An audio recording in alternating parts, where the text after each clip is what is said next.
What's up guys, this is your favorite fanfic YouTuber, the Fanfic Majesty, and welcome to another amazing video. You can follow me on Patreon for exclusive stories. 10 Pi Chapter 186 One Finger, again. Enel froze in place as he ate the apple. The same face-to-face, was instantly killed. This gave rise to an ominous premonition in his heart. No, I have to go and see. The four priests, no matter how useless they are, with that strength, not everyone can be killed instantly in Sky Island. Even him, if he doesn't use all his strength, maybe he can't be killed instantly. Shadley can also use the first time to fight, not knowing the reality of the enemy, and being careless, leading to being killed in seconds, to explain. However, with Shadley's death, the other four priests must be very energetic. Unexpectedly, after a face-to-face meeting, Shiro was still instantly killed. Baffling. That's how Enel feels at the moment. Click. Taking a bite of the apple in his hand, Enel came back to his senses, threw away the unfinished apple in his hand, sat up straight, looked at the few Blackbeard priests in front of him, and said indifferently, "Notify the soldiers, all go to the ruins gather, don't stop those Qinghai people in the forest." Okay. Not knowing what he sensed, he shook his head, forget it, they have already encountered it. As he spoke, he stood up and pulled out a golden scepter from the side of the chair. "I'll go and have a look, you guys clean up here." After speaking, Enel's body turned into a flash of lightning, and disappeared on the spot with a hum. "Okay. God." The priest and the maid answered and straightened their backs. There was no sign of Enel in front of them. They were not surprised by such a scene. They looked away silently and went about their own business. As long as the gods act, no matter who the other party is, there is only one dead end. They are convinced. Even the maid who was terrified of Enel had no doubts about Enel's strength. So even though she was actually afraid of and hated Enel, and Enel didn't prohibit her activities, she didn't dare to run away. In the past few years, she has seen many other maids who were punished by Enel for running away and never appeared again. According to God's will, God's punishment will be sent down to you and others who stepped into God's island without authorization. You're not on your knees, asking for God's forgiveness, bah. A tall and strong priest, with nearly 50 divine soldiers in white robes, gray gloves on their hands, and 2 horns on their heads, appeared from behind the tree one by one, surrounded Sorata and others, and stood full surrounded by giant trees. They all looked condescendingly, staring down at Sorata's gang below. "Kneel down." Advertisement. The voice resounded through the forest, full of contempt. "This guy is Enel's magic soldier captain, Dashan, and the magic soldiers around here are all masters of using shells." Besides Sorata, Gon 4 looked at the mountain on the giant tree in front of him, and said in a relaxed tone, "Shells are shells that can absorb attacks and emit invisible attacks. It is a kind of shell on our Angel Island. No baby. And these magical weapons were brought over by Enel from other Sky Islands. I think this kind of shells are special products of other Sky Islands." "What?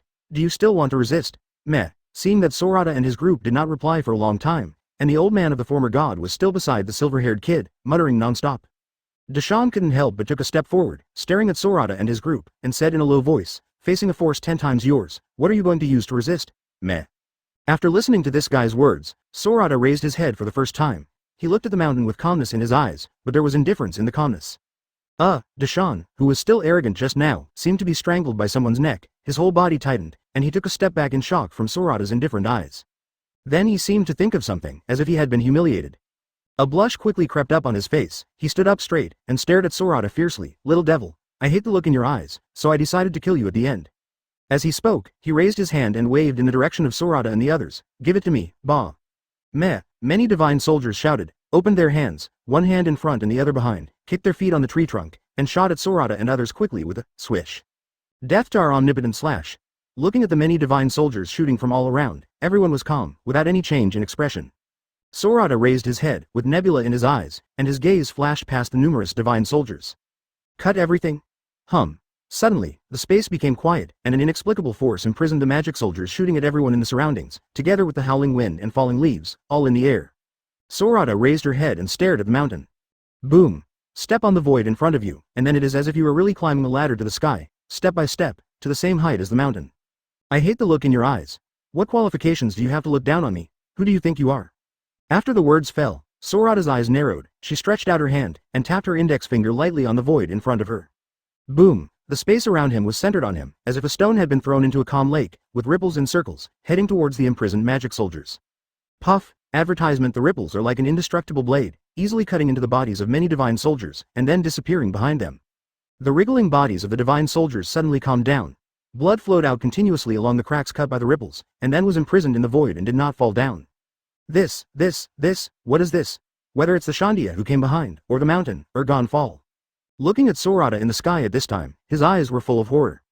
He didn't do anything, he imprisoned 50 magic soldiers with one look, and killed them with another finger. Without any leverage, they were suspended in the void. At this moment, Sorata gave them the feeling that it was not a god, but it was better than a god. Well, tell me, what qualifications do you have to look down on me? At some point, Sorata's figure disappeared in place and appeared in front of Deshaun. After he left, the magic soldiers who were imprisoned in the air all around fell together in free fall. Bang bang bang. A slightly muffled voice lingered in my ears. While dust was splashed all over the floor, the blood soon gathered into a stream and flowed downhill. As for the people in the center of the divine soldier, they jumped out of the encirclement the moment the divine soldier fell, and looked at this purgatory-like scene with calm expressions. Only Gonfal was still standing there dumbfounded. He knew that Sorata was strong, and he knew it at the first meeting, because it was impossible for ordinary people to be the captain of a powerful team. But no matter how high he guessed, high enough to beat Enel, he didn't expect Sorata to be so strong. Although the individual strength of these magical soldiers is not very good, they are all elites among the elites, and they are all masters equipped with Zanshibe. One finger. With just one finger, Sorata crushed these magical soldiers to death in a way he couldn't understand at all, as if he was really killing ants.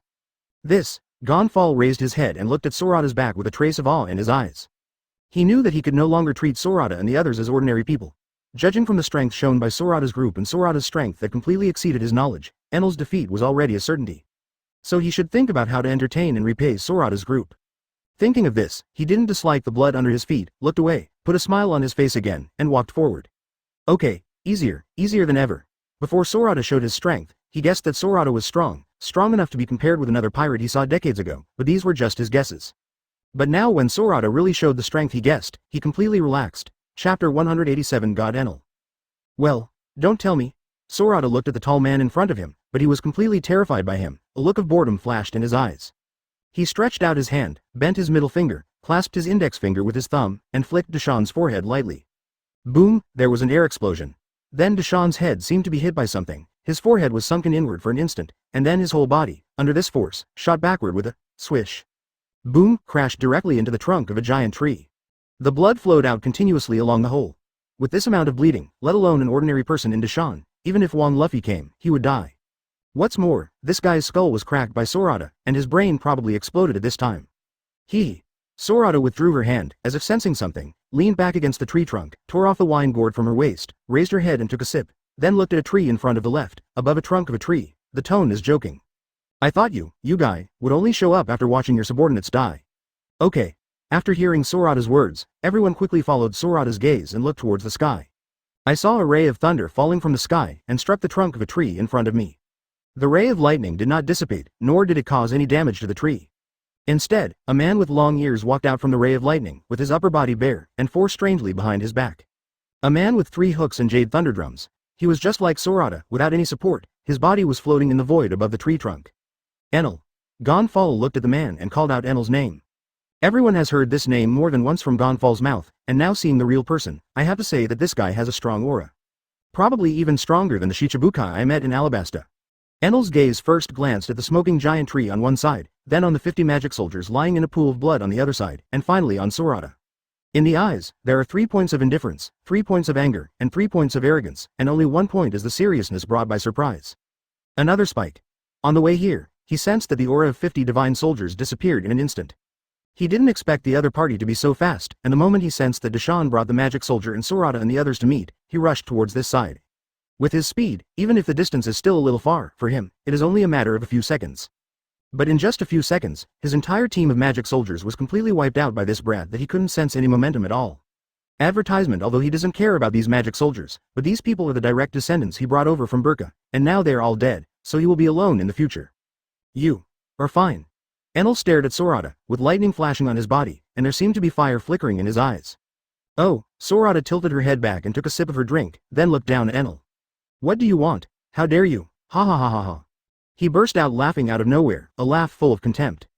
Then the laughter stopped abruptly. Sorata showed a scornful smile, and squinted at Enel, as if he was a god at this moment, and Enel was an ant. Come on, let me see, do you have the right to stand in front of me? Arrogant. God. Before Enel could move, 2 figures landed on the ground below Enel, one behind the other. They first bowed down and saluted Enel on the head, then raised their heads to look at Kuina and the others, and at the many magic soldiers lying on the ground behind Kuina, completely lifeless. It's still a step late. After sensing the disappearance of Shira's breath, they couldn't sit still any longer, and ran towards this side quickly one after the other. They can make their companions disappear quickly two after another. As long as they are not fools, they will not wait in place. Originally, I wanted to meet up with the divine soldiers first, and then attack these Qinghai people together. But they never expected that these magic soldiers would die so quickly, so fast that they couldn't understand it at all. Now even their god, Enel, is coming. Following Enel's gaze, they looked up at Sorata. Pupil constriction.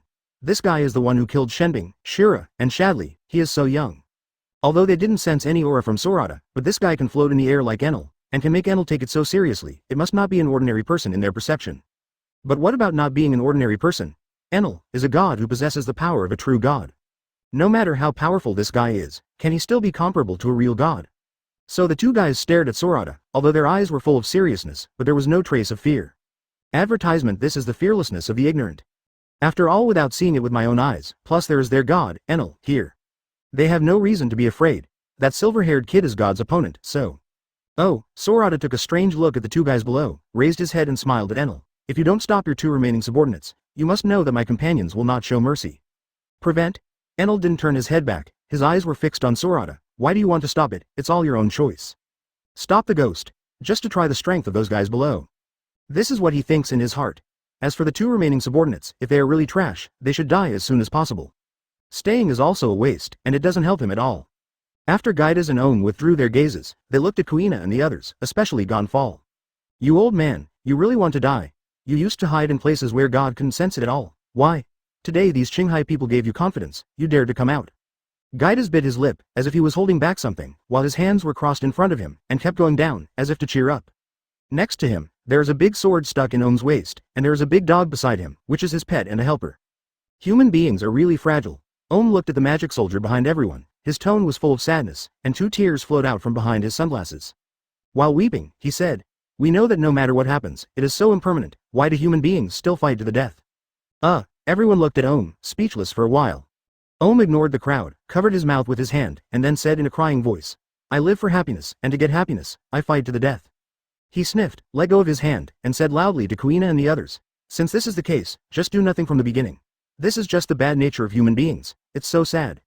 But there is a way to save you." As he said that, he drew out the big sword at his waist and pointed at the crowd. "That means you all just go to die. If you die, you don't have to do anything, and you can live in happiness forever. This is the relief I give you." Chapter 188. God's Sanction. Ha ha ha ha ha. After hearing Ohm's words, Sorata couldn't help turning his head to look at this guy, and then laughed out loud while clutching his stomach. Ha ha. Let me tell you, your subordinate is really interesting. The laughter seemed to be contagious. Kuina and others looked at Ohm as if they were looking at a fool, and then laughed along with Sorata. There is joy in the laughter. This gesture seemed to ignore the other party at all. Okay. Court death. Ohm stared at the crowd, and slowly raised his sword, while Gedosh kicked his feet on the ground. A string of white clouds appeared under his feet, and rushed towards the crowd. Okay. The eyes of Ahua and Kuina were fixed at the same time, the smile on their faces disappeared, and there was a killing intent in their eyes. Ignoring Gaidas, who was rushing towards him, Kuina leaned forward, her legs were slightly bent, and she touched the handle of the knife with the word Hidao with her right hand. She raised her head and stared at Ohm, with a sharp aura that seemed to break through the shackles of heaven and earth erupted from her body. Ohm, who was about to slash forward, froze in place, and he found that he couldn't move. What is this? He stared at Kuina, his pupils constricted into a single point. At this moment, the pressure that Kuina brought to him was no less than that of Enel.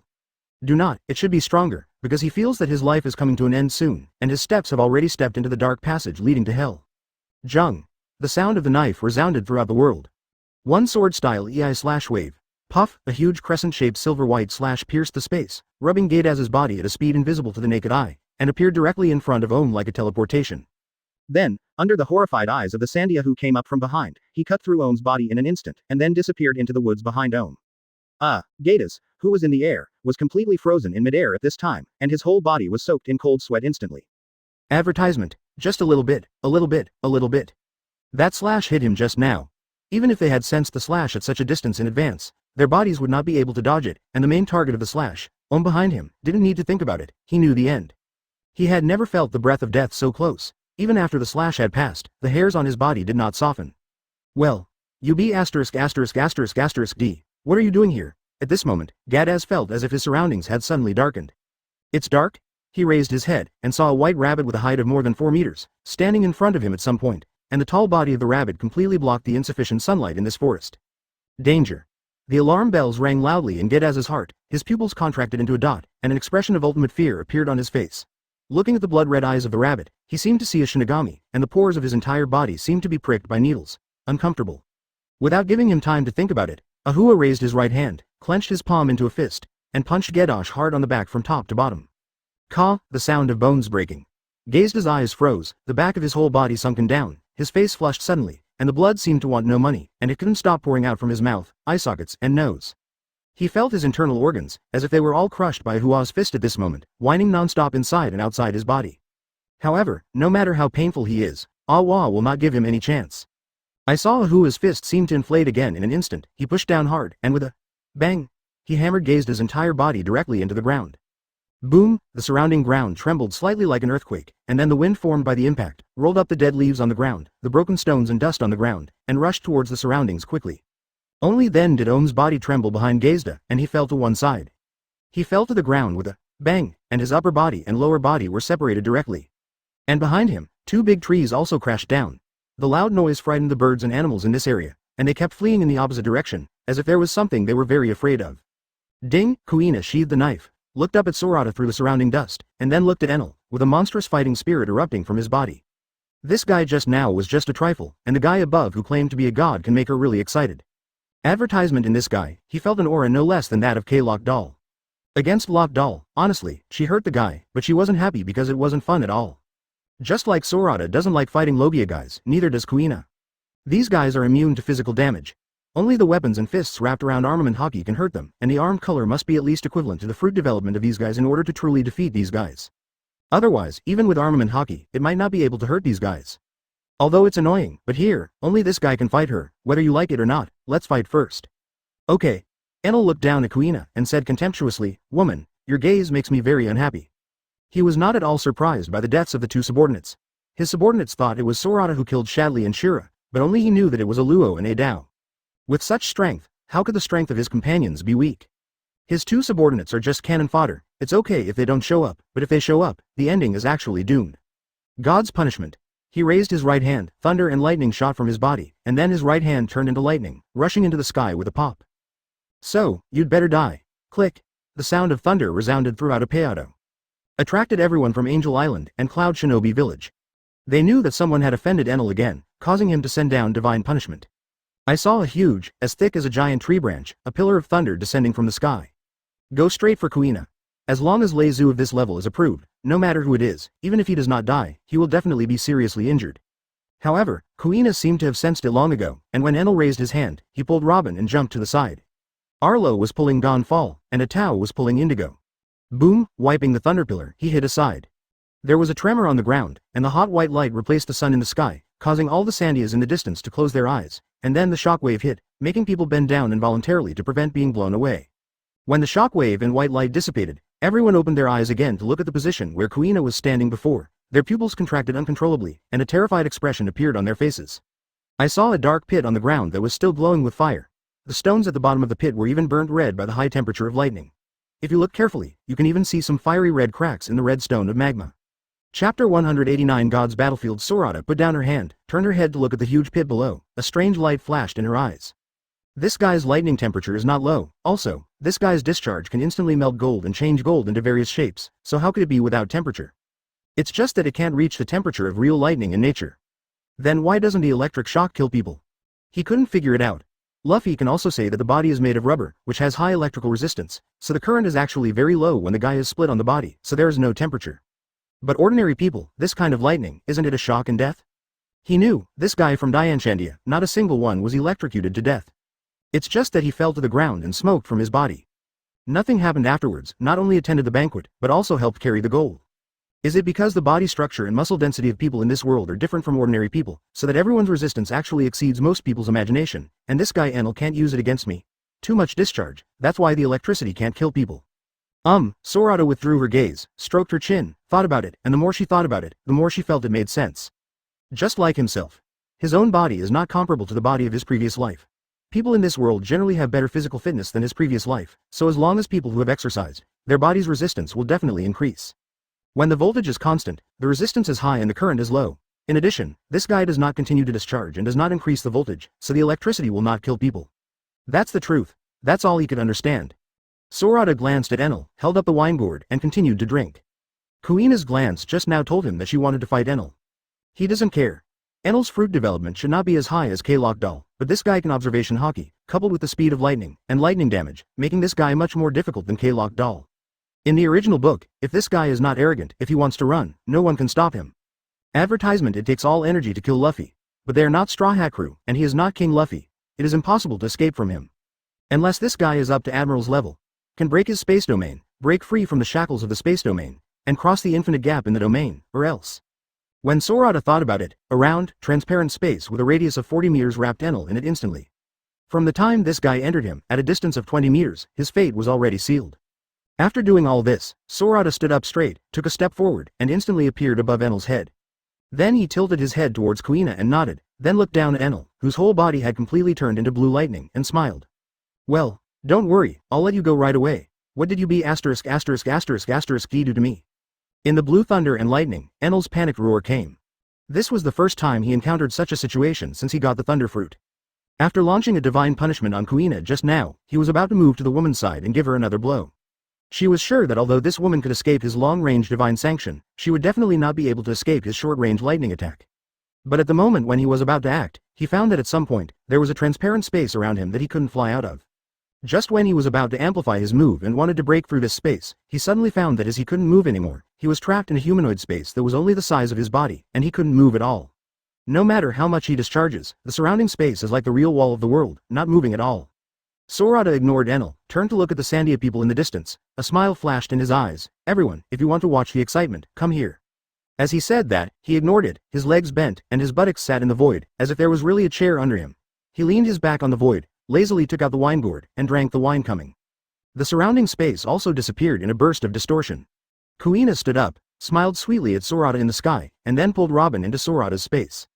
In a burst of ripples, they seemed to have passed through a space-time channel, and their bodies instantly appeared on the edge of a large disc similar to an arena. Looking around curiously, they realized that it wasn't the environment that got smaller, but their world. Somehow Sorata used some method to make it bigger. The space here seems to be pulled infinitely. The original branches have turned into giant trees that reach the sky, and the original stones have turned into towering mountains. This is too amazing. Advertisement. Robin raised his head and looked at the figure in the sky that covered the sky and covered the sun like a true god. His eyes were full of awe. Miss Robin. Kuina noticed Robin's emotional changes, pulled her, and said with a smile. Don't be fooled by the appearance. This is just a use of Sorata's ability. This is the battlefield he specially prepared for me. Speaking of this, a smug flash of Kuina's face. She couldn't let go of the last battle with Crocodile for a long time, so Sorata controlled Enel the moment Kuina showed his intention to fight. In his domain, even if this guy wants to leave, he can't leave, so he can only stay, fight hard with Kuina, and have fun with her. At this moment, the three of Ahua, Indigo, and Gon Fall also walked in. This is the first time they really feel the real magic of Sorata's space field. In the past, Sorata released the space domain to block external attacks and various natural disasters, and it has not changed at all internally. But today is different. In order for Kuina to fight to his heart's content, he stretched out this space, which is thousands of times larger than before. So it looks like a spherical space with a diameter of 40 meters from the outside, but after entering, you will find that this space is not 40 meters, but tens of thousands of meters. Colocal. Gon Fall, you say that you are gods, but let me tell you, our captain is the real god. Indigo smiled at Gon Fall with uncommon excitement. Even if he repeatedly increased the strength of his cognition of Sorata, he never expected to be so powerful, as if Sorata could do anything as long as he was in Sorata's space domain. This is not God, so what is God? God, what is God? Sorata is just our partner, our captain. Kuina glanced at Indigo and said to the crowd. She didn't want everyone to think too highly of Sorata and change their attitude towards Sorata in the future. She knew that this was not what Sorata wanted. Of course, the three of Ahua didn't think too much, they were afraid of Robin and Indigo. Colocal. Ha ha ha. Indigo and Robin laughed at the same time. They glanced at Sorata, then looked away, and smiled at the crowd. Don't worry, Kuina, we know. As for what they knew, they didn't say anything, but everyone knew it in their hearts. Chapter 190 Enlightenment. Mantis, what should we do? Shall we go there? Jaibao looked at the space that seemed to have completely disappeared in front of him, with a strong curiosity flashing in his eyes, and of course fear was inevitable. Humans are inherently full of fear of the unknown. In the past, why not? Kamikili gritted his teeth, took the first step, and walked forward. After Sorata controlled Enel, in the eyes of outsiders, that piece of space disappeared in a burst of distortion. They didn't know what it was, they could only see a huge mirror-like ball that was stuck to the ground. The space around the ball is irregularly distorted. Looking at the distorted space, the danger of ultimate emerges in their hearts. They know that it is not something they can touch. Only in front of the ball, there is something like a transparent door. That group of Qinghai people just entered from there. Standing in front of the door, Kamikili hesitated for a moment, then raised his head, looked at the front door, gritted his teeth, and stepped in without hesitation. While the world was spinning, his figure appeared on the top of a high mountain. Looking at the tree stump in the distance, which was almost a few thousand meters high, he was completely shocked. This is. Many Sandia people who followed him appeared beside him one by one. They looked at the scene ahead with shocked expressions on their faces at the same time. At this time, they are like ants in the 9 heavens. They are so small that they are like a speck of dust, filling their hearts with fear. Okay, everyone is here. At this moment, a low, god-like roar resounded throughout the space, causing everyone to raise their heads involuntarily and look in the direction from which the sound came. I saw the void above a trunk of the sky reaching giant tree. A figure covering the sky and the sun was sitting there leisurely, holding a huge wine gourd in his hand, drinking leisurely. That Qinghai native, that silver-haired Qinghai native? The Sandians stared at Sorata, their pupils constricted into a single point, and murmured inwardly. This guy can't be a real god, can he? Everything in front of them is beyond their cognition, and the only adjective they can think of is God. The god here is not the leader god of their kingdom of gods, but the gods in myths and legends. Looking at Sorata, their eyes were full of awe, and their hearts no longer harbored hatred for Sorata and his gang because of Weber's death. Advertisement after all, even if they can't avenge people, they still have resentment in their hearts. But at this moment, Sorata gave them the feeling that they were not human. For the real god, they only have reverence and dare not have a trace of hatred. Sorata put down his hand, looked down at those Sandias, then turned to Kuina and the others. A trace of helplessness flashed in his eyes. Whether this space is for things or people, he can make them close to Tianya in the field of space, but it is useless for him. No matter how big the space is, no matter how much it is pulled, in front of him, it is still the same. So he just wanted to go down and watch the battle with Ahua and others, but he couldn't do it. Never mind. Sorata raised the wine gourd, raised her head and took a sip, then lowered her head and smiled lightly. Welcome to the battlefield of the gods. First of all, we invite Kuina from the silver-haired adventure group. Kuina, it's your turn. Robin let go of Kuina's hand and smiled at her. Come on. The 3 of Ahua raised their hands to Kuina. In Sorata's field, they wouldn't worry about Kuina's safety, but the other party is a man who is called a god after all, and he is also a person who eats the thunderfruit, which is said to be the strongest in Logia. Go all out. Kuina smiled, then turned around, staring at the huge arena in front of him, which looked like a huge disc, with a monstrous fighting spirit flashing in his eyes. She bent her legs and raised them up. Boom, the soil under her feet sank instantly, and her body, like a sharp sword drawn out of its sheath, soared into the sky, reached the highest point, and then fell quickly. With a bang, it landed on the left side of the disc. So strong. Kamikili stared at Kuina, his face was solemn, and at this moment, the aura exuding from Kuina's body gave him a feeling of suffocation. Before he had time to think, he heard Sorata's voice. The second one to appear is the god of the kingdom of gods, who has the ability to control lightning, Enel. Welcome. After saying this, Sorata instantly let go of Enel's restraint. Advertisement: the sky suddenly flashed with thunder, and a man with 4 3-hooked jade thunder drums stuck in his back, and the sky full of thunder and lightning behind him appeared in the air. The arrogance he had when he first appeared was gone on his face, only the deep fear of Sorata, and a trace of fear in the depths of his pupils, which was difficult for outsiders to detect. Only he can understand how terrifying the man standing on top is. In front of Sorata, he was like an ant who was overwhelmed. In the space just now, he tried whatever he could do at this moment, but he couldn't shake that space in the slightest. He had a feeling that if Sorata wanted to kill him, it would be no easier than crushing an ant. I didn't feel this way when we first met, but it's especially strong now. Is it this weird space? Enel raised his head and glanced at Sorata, not daring to act rashly. This space gave him the feeling that it was too dangerous. Even though he didn't know what it was, it didn't affect the loud alarm bell in his heart, telling him clearly that escaping probably couldn't escape. He glanced at Kuina, and vaguely guessed what Sorata was thinking. Do you want me to fight that little girl down there? And this space? Enel withdrew his gaze, looking at the sparse sunlight falling from the sky, with a flash of comprehension in his eyes. Is it to prevent me from escaping? Are you kidding me? How could he escape? He didn't know what to think of, but a flash of anger flashed across his face. Then the anger quickly disappeared. He looked away, raised his head again, looked at Sorata, thought for a moment, and shouted loudly to Sorata. That. For a moment, he didn't know how to address Sorata. When he saw Sorata's silver hair, his eyes lit up, and then he said, silver hair, I know your plan. You want me in the following that woman can fight, but you have to promise me one thing.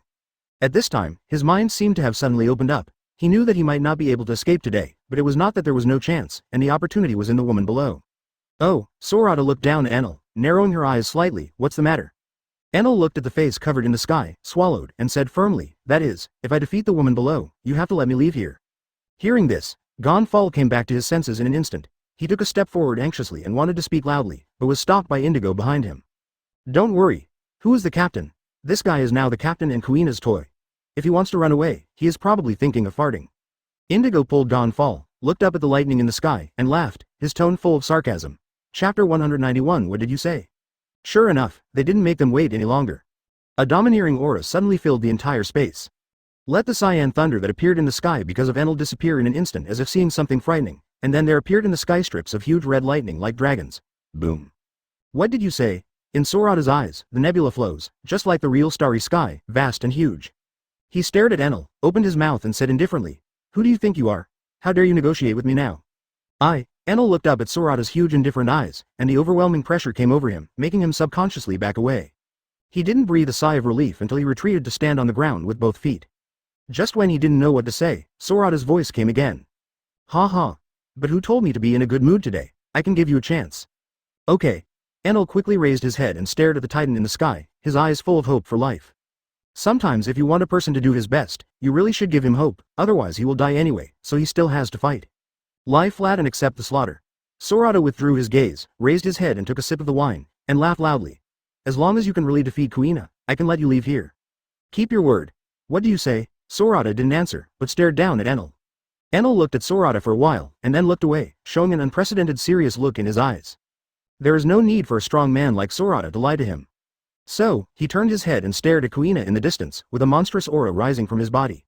As long as he defeats the woman opposite, he can leave here. As for leaving here, he believed that with his speed, he would be able to escape from the clutches of the guy above. Advertisement therefore, this battle can only be won, not defeated. His current state is completely different from that in the original book, so facing Kuina, he is at his peak at this moment. The two are separated by a huge space of several kilometers, as if they really saw each other's eyes. Invisible lightning collided between their eyes. Click. This voice echoed in everyone's heart. "Do you know why I am called God?" Enel stared at Kuina, opened his hands, palms up. In the palms, a cyan lightning flashed continuously and transformed. Without waiting for an answer, he asked himself the question. Of course it's because I have mastered the power that can only be possessed by a god. As he said that, he clenched his hands as if he was holding some kind of weapon. From the cracks between his fingers, cyan lightning burst out continuously. Then, on his body, underground, and around him, countless cyan lightning spread like a spider web. The roaring sound, as the thunder and lightning filled the entire sky, made people feel shocking. God's punishment. Suddenly, a thick thunderbolt rushed into the sky from the lightning electromagnetic field formed by Enel, made a bend, and fell straight to where Kuina was standing. Originally, the lightning speed was so fast that the naked eye could not see it at all. But, there was a red light in Kuina's eyes, and the surroundings seemed to be suddenly static. Her right hand, which had been touching the words of Yidao, exerted strength. The chirping of the knife is like the chirping of cicadas in June. No matter where you hide, you can hear it clearly. Puff, wrap around armament hockey's blade, easily slice through the thunderpillar. Kuina held a knife in her right hand, ignored the burning ground, and stared down at Enel in the distance. With her right foot back, she turned her body sideways to Enel, raised the knife in front of her eyes, and then held the knife in both hands, her eyes fixed, and the sharp aura soaring into the sky filled her body, and a strong wind was blown up, blowing the surrounding area just out of the thunder. All the flames bent down and bowed their heads. This girl, if it weren't for the influence of her physical fitness, her current strength should be able to reach another level. Sorata put down the wine gourd, a smile flickered in Kuina's eyes, and then turned to look at Enel with a strange smile on his mouth. Outside, this guy can still entangle with Kuina by virtue of his speed. Even if he really can't fight, run, I'm afraid no one can stop him except him.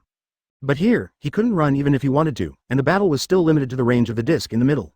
Advertisement in this battle, if Enel only has the strength shown in the original book, he is doomed, and he has already failed. One sword flow god slash. I saw the wind around Kuina subside suddenly, a cold knife light flashed, and the huge silver-gray crescent slash, as if crossing the space, chopped the air, and appeared in front of Enel in an instant. On the ground of the disc in the middle, a bottomless crack was left. Slow, too slow. Enel's face was flickering by the oncoming slash. He stared at Slash, a trace of contempt flashed in his eyes. Although the slash in front of him was very powerful, so powerful that he didn't dare to take it easily, but for his exaggerated sense of knowledge, if he wanted to dodge such an attack, he shouldn't be too easy. In his mind, his body instantly turned into lightning.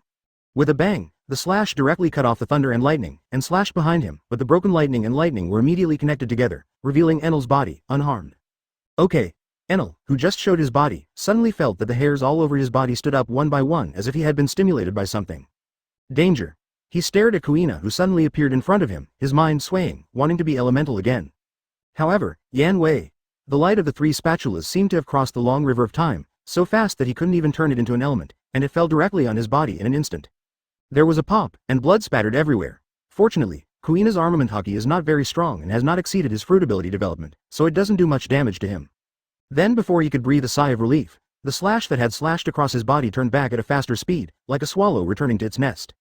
Then there was another harsh cutting sound. Kuina held a knife in her right hand and swung it downward, leaving a vertical, dazzling, bloody one on the ground on the right side of her body. "What did you say?" Only then did she raise her head and look at Enel, who was clutching his wound and retreating constantly, and spoke indifferently the first words since their battle. Did this guy really think she couldn't hurt him? I still remember that sand crocodile, the guy named K-Lock Doll, who seemed to be in the same state when facing her at the beginning. These Logia guys seem to have a honeyed confidence in their fruit ability, as if they are invincible. Funny. Chapter 192 Juhei 1 Sword Style Qinglong. Enel stared at Kuina, stared at He Dao Yi Wenwen, stared at He Dao Yi Wenwen's knife. That layer, abnormal black. His eyes were wide open, and his tone was full of horror. What is that? He felt it in Kuina, a force that was completely different from Xinwang, but seemed to come from the same source. He didn't know what it was, but the severe pain from his body told him that this kind of power that he didn't know at all could hurt him. This is the second guy who can hurt him today besides the silver-haired guy above who can trap him in some unknown way. Feeling the piercing pain from the 6 wounds on his body, Enel thought. A large amount of lightning shot out from his body, and then directly covered the wounds on his body. He is not K-Lock Dar, this injury, for him, can be sealed with the high temperature of lightning. As the black smoke rose, he seemed to have returned to the time when he was bullied by other people on the island when he was in burqa, and a wolf-like, fierce look flashed in those low-pitched eyes. How long has he been injured? How long has he not felt this pain? He thought he had forgotten, but in fact, these memories have been buried deep in his heart until this moment. When Kuina hurt them, they completely popped out. He is not a brat who has no experience. His experiences from childhood to adulthood have told him that only by sitting on the peak of power can he enjoy the beauty of life. So these wounds on his body were not a big deal to him, but they completely aroused this guy's ferocity. Kuina stared at Enel. The calmness in his eyes disappeared, revealing a look of seriousness. He felt as if the guy had changed. The feeling that this guy gave him earlier, although dangerous, was not that great. Then it's different now. She raised the word, Hedao, in her hand, looked at the black patterns on it, and ignored Enel's question. This guy knows observation hockey, but he has no idea what hockey is, and observation hockey is so strong, it will not be easy to hurt this guy next. It's not easy, and it's just not easy. Both legs bent, kicking hard on the ground, Kuina's body, while the ground was sunken, shot towards Enel quickly like an arrow leaving the string. If you want to know what this is, then feel it. Advertisement. As she spoke, her body instantly appeared in front of Enel, swung the knife, and slashed heavily. Clang, don't be so arrogant, woman. A red light flashed in Enel's eyes, like a prophet. Before the blade came, he raised the golden scepter wrapped with blue lightning in his hand, and blocked it in front of the blade. He knew that the weapon in his hand alone would not be able to block the sharpness of the knife in Kuina's hand, so he wrapped his lightning around the blade just like Kuina just saw him wrapped around the blade with a power he didn't know, on the weapon. Sure enough, the sharp edge that was completely irresistible was really blocked by his lightning. Although his lightning was cut off by the blade as soon as it touched, it was indeed blocked. I have to say, this guy is really a genius. It has not been many years since this guy ate thunderfruit, and there is very little information about devil fruit on Sky Island, and this guy, relying on his own talent, forcibly developed the ability of the fruit, which is not inferior to K-Lock Doll's level, but also uniquely discovered the electromagnetic ability brought by thunderfruit, so that he used electronic waves to enhance his knowledge. Now, after just seeing it, he understood the ability's entanglement technique. Although this guy used Thunderbolt, this talent, I have to say, is still terrifying. If this guy was born in the sea, with his talent, with someone teaching him, he would have already reached Admiral's level by now. However, there is no if in this world. Kuina stared at Enel, raised Vivi's right hand up, and then slashed down at a faster speed. Puff, when Enel couldn't react at all, he cut off his weapon directly. No matter how talented this guy is, he was approached by Kuina, and this guy is just like Clock Doll, never exercising, so no matter in terms of strength or nerve reaction speed, he can't compete with Kuina at all. Compare. Feeling the release of his hand, Enel quickly turned into lightning and wanted to escape. He had already felt the strength of Kuina. Attack, after a long time, defeat, is a matter of time. So, he has to put distance, use the mobility of his fruit ability, and ranged attacks to drain Kuina's stamina. However, the reality is often not what people want. Since this guy was approached by Kuina, how can it be so easy to let him escape? Kuina stepped on the ground with her legs, and her body left an afterimage on the spot at a speed that was completely indistinguishable to the naked eye, before the main body appeared directly on Enel's chest. Withdrawing his right hand, then bending his legs, he raised his head to stare at the thunder and lightning in front of him. His pupils shone with a cold light, and he raised the knife in his hand without hesitation. Puff! Advertisement cut the thunder and lightning directly, exposing the wriggling flesh and blood inside. Although armament hockey can't restrain Logia's elementalization, as long as he is cut by armament hockey, even if Logia has already been elementalized, he will still be injured. Of course, the attacking person's armament hockey cannot be too far behind Logia's fruit ability development. The gap is too big. Even if Logia stands still, you can't hurt him. Although he was hurt, Enel didn't care at all at this moment. The lightning he transformed into flew towards the sky with a hum in a dazzling light.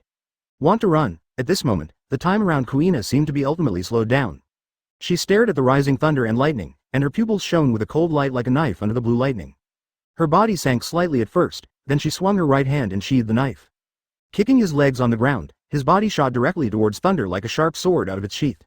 And the two strands of hair beside the ear, like two dragon whiskers, danced non-stop. Jihei-1 sword-style blue dragon, an illusory cyan dragon appeared around her body, then raised its head to the sky and roared, and then rushed directly towards the thunder and lightning. At this moment, time seemed to stop, only the roar of thunder and the roar of green dragon remained in the world. Maybe it was a long time, maybe just a moment, Lydon froze in place, but Kuina's body appeared in the sky behind Lydon at some point. She turned her back to Lei Dian, held the knife in her right hand, and put a knife flower in her hand, then sheathed the knife. Ding! Only then did everyone see that a small black crack, as if cutting off the space, slanted upwards from the ground and spread to the position where Kuina's knife tip was just now. Ka. The sound of shattering glass resounded non-stop throughout the space, as if the knife was going to split the world apart. However, in the end, it was the world that defeated this knife that had no follow-up power at all. When the crack was about to expand, the surrounding space seemed to be touched by the hand of the gods. The ripples disappeared, the cracks disappeared, and everything returned to its original state, just like the crack in the sky has never been the same before. Chapter 193 God's Arrow. Although the crack disappeared, the thunder that spread through the crack did not disappear, and the wound on the thunder and the blood that kept falling would not dissipate. Sorata raised his head and took a sip of the wine, looking at Kuina with tenderness in his eyes. Only he here knows how long Kuina has spent practicing this move, how much pain he has endured, and how much sweat he has shed. He had watched too many anime and novels in his previous life. In terms of imagination alone, if he dares to be number 2 in this world, no one dares to be number 1. After all, knowledge is the premise of imagination. Just like humans who have not left the planet, they will never be able to imagine the vastness of the universe. So since childhood, he has created a lot of moves that can only be used in fantasy. Some moves can be used by him, and more moves can only be used in his space domain. If you want to use it outside, it's not impossible, but this move is about the same power as his casual blow, so it's completely unnecessary to use. But Kuina is different. As long as the moves taught by Sorata, she is very serious about practicing them. Take this Qinglong move as an example. Kuina used to be completely unable to use it. I didn't expect to be able to use fantasy moves now, what a genius. In fact, if this move is added with the power of thunder, it will be even more powerful, and now it is just superficial. Although it is still very strong now, and can reach the attack power of Admiral, but it is only for a moment, and it cannot last long. If the power of thunder is added, he believes that it must be at the level of Admiral. After Kuina's overall strength reaches Admiral's, this move will surpass Admiral's attack. In fact, with the strength of his current space domain, only Admiral's level of strength can truly break through his domain. That's why he didn't use the domain to deal with Kizaru. That guy's attack can break through his domain, and he can't trap Kizaru at all, so all the invincible powers of his domain are completely useless to that guy. But it's coming soon, when he grows up a little bit and his physical fitness is stronger, then in this world, no one can be his opponent anymore. At that time, he will be the real strongest person in this world. He has a feeling that when the domain expands again next time, his strength will usher in an earth-shaking change. He doesn't know what it will be like then, but he already has a hunch that the real God is coming. In front of him, you also have to kneel. As far as he knows, in this world, there is a person who is close to God. Advertisement I don't know if that guy has really reached that level, but there is no doubt that the guy who can coerce the world for 800 years without aging or dying must have surpassed the limits of human beings. Shaking his head, Sorata withdrew his gaze, raised his head and took a sip of wine, then lowered his head to look at the thunder that froze in place on the battlefield. A strange light flashed in his calm eyes. Thunderfruit. In midair, Enel turned into lightning and froze in the air. It was not until a long time later that this guy reacted. With a scream, his body immediately returned to human form, and he could no longer maintain his elemental body. I saw this guy suspended in the air, and on his body, a huge wound that ran through the entire left half of his body was bleeding out continuously. Looking up, Enel's face no longer had the previous calm and arrogance. At this moment, his face was extremely pale, and his eyes staring at Kuina were full of horror. He wanted to open his mouth to speak, but his throat was like a spring, and the blood kept rushing upwards. As long as he opened his mouth, the blood would keep flowing out, making him unable to speak at all. Seeming that Enel was struggling, Kuina turned around, her feet stopped stepping on the air, her body was like a butterfly, falling freely, and lightly landed on the ground. She raised her head, looked at Enel, and said indifferently, "I'll give you one last chance to use the strongest moves." You. Kuina's words reached Enel's ears very harshly, causing an abnormal blush to appear on his pale face. He stared at Kuina, pumped his Adam's apple, and swallowed the blood in his mouth. Blue lightning flashed out of his body again. The lightning was like a centipede, wrapping around his left half of the body which had been completely cut open. He endured the piercing pain, his eyes were red, and he blocked the wound. He was afraid that if this went on like this, instead of dying in battle, he would bleed to death instead. We can't let this guy get close anymore, this woman's slash is too terrifying. Enel stared at Kuina, feeling Nanan in his heart. If you want to take down this woman, ordinary thunder and lightning are obviously useless, so you can only use this last move. In fact, if his thunder fruit cooperates with the spaceship he is about to complete, or in thunderstorm weather, it will have the power to destroy the world, but it is a pity that the sky is not so beautiful at this time. In the space, he couldn't sense the lightning ions between the sky and the earth at all. If he was outside, he could still use the power of nature to make his lightning more powerful, but... Advertisement no, but who told him that his skills are inferior to others? Who told him to step into someone else's trap from the very beginning? Even now, he still believes that as long as he goes outside, even if he can't beat Sorata, he will be able to escape. As for the woman below, outside, the space is even more open, and he believes that he will not let Kuina get close. As long as he is careful, even if he will be injured, he will definitely not be injured like this. Thinking of this, Enel no longer kept it. He stood up while enduring the severe pain in his body that seemed to be burning like a fire. Fortunately, Kuina's previous knife didn't hit his vitals, but only cut him on the waist. With his physical fitness, he could go to a doctor to repair it afterwards. Click. At some point, the world suddenly became quiet, and an ancient aura burst out from Enel's body, instantly filling the entire space. Countless cyan thunderbolts suddenly appeared between the sky and the earth. These thunderbolts were like tiny thundersnakes, continuously strung together in disorder, and then swam towards Enel in the middle. Then Enel's whole body suddenly burst into a large amount of blue light, and his body kept expanding in the blue light, and finally appeared in the eyes of everyone as a huge monster that towered above the sky and covered the sky. This behemoth looks like an enlarged version of Enel at first glance. It's just his image at the moment, not a god, but better than a god, full of majesty, which makes people feel shocked when they see it. 200 million volts Thor. A deep, non-human voice came from the mouth of the behemoth, resounding through the entire battlefield, and at the same time brought a shocking thunder. Kuina stared at the thunder god transformed by Enel. A trace of solemnity flashed in her pupils, and she could feel the monstrous power emanating from Thor. Without any words, her legs were bent, the knife she held in her left hand was slightly raised upwards, and the handle of the knife was held in her right hand. Her eyes were fixed on Thor, and her eyes were full of red light. Thor's huge pupils stared at Kuina without a trace of human emotion, and he pulled his right hand back and his left forward, as if drawing a bow. He saw two huge thunderbolts, one turned into a bow and the other turned into an arrow, appearing on his hands. When his right hand reached the maximum extent, he let go without hesitation. The arrow formed by thunder in his hand pierced the space like a sharp sword, and shot straight towards Kuina, leaving a long black crack in the sky. Chapter 194 Sorata's intention, killing 3 birds with 1 stone? Sorata, who was drinking leisurely, felt the power of this blow, and couldn't help but slowly sat up. This guy really deserves to be a genius. Such a move has never been used in the original work. It's also possible that this guy was too arrogant and was defeated by Luffy before he could use it. The power of this guy's blow is no less than that of Kuina's sword just now. So it's worth paying him respect by sitting up straight. If that's all it is, I still can't take down Kuina. This guy's fruit ability is strong, but his physical fitness can't be compared with Kuina's at all, which makes this guy unable to fight for a long time, so once the stalemate continues, defeat, it's just a matter of time. Sorata stared at the battlefield below. The wine gourd was suspended on the left, and she touched her chin with her left hand, thinking. Then on his right hand, he took out an apple out of nowhere and bit into it. Click. It's so sweet. Ground. Kuina looked at the blue light thunderbolt coming towards him, and a sword-like sharpness flashed in his autumn-like eyes. Before the thunderbolt approached, the huge oppression brought up a whirlwind, blowing sand and dust all around Kuina. And her full head of blue hair, like the waves on the sea, was blown by the wind, as if she was composing the final song for this battle. The rapid and crisp sound of the knife overwhelmed the thunder in the sky. The green dragon appeared again, and quickly collided with the giant green arrow. During the mutual wrestling, the shockwave scattered the surrounding air, rolled up the dust on the ground, and quickly rewound away like a 12th-level hurricane. When the people watching the battle from a distance squinted their eyes, they couldn't see clearly for a while who would win and who would lose. Kuina on the ground raised the knife above his head to block the huge blue light arrow, squinted his eyes, and stepped on the ground vigorously with both feet. With the help of the power of the earth, the force in his hand was strengthened, and at the same time, the knife was pushed upwards. Top. All of a sudden, there was a crackling sound like a broken mirror. I saw irregular cracks on the giant blue light arrow, which were shining through, spreading continuously, and soon spread to the entire body of the arrow. With Kuina's repeated efforts, finally with a huge roar, completely shattered, scattered into a sky full of starlight. To put it bluntly, this blue light thunder arrow is the energy light arrow condensed by thunder. Although the energy is huge and the power is astonishing, but in terms of solidity and tenacity, how can it compare with the sword hero's close-range slash?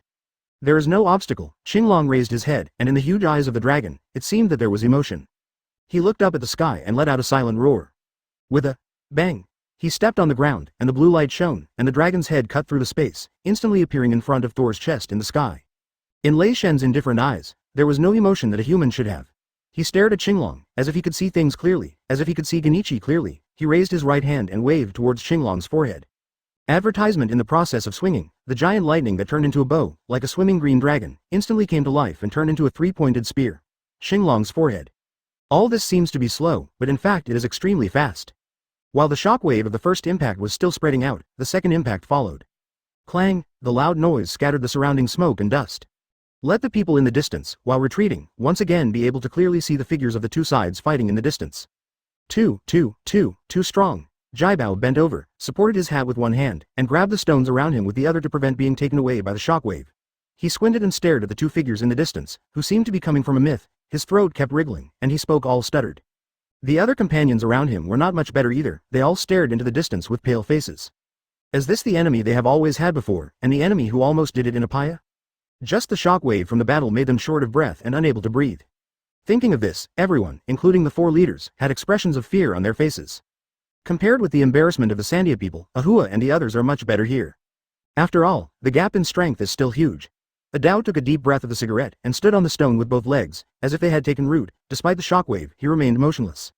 I didn't expect this guy to be so powerful. Well, it's really strong. Awa next to him nodded, and stretched out his hand to push the mirror frame. A solemn light flashed in the eyes behind the mirror frame. Looking at Enel's transformation into Thor, he said in a serious tone. We are still too weak. We may all go here except Kuina, and we may not be able to beat that guy.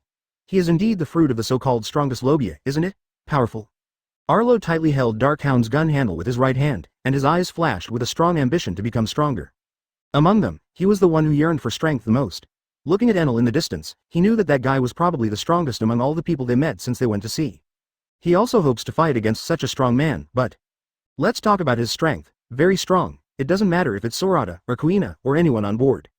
But to say that he is really strong is actually a bit far-fetched. Ever since he got the Dark Hound, he really felt that his strength seemed to be the best in the world.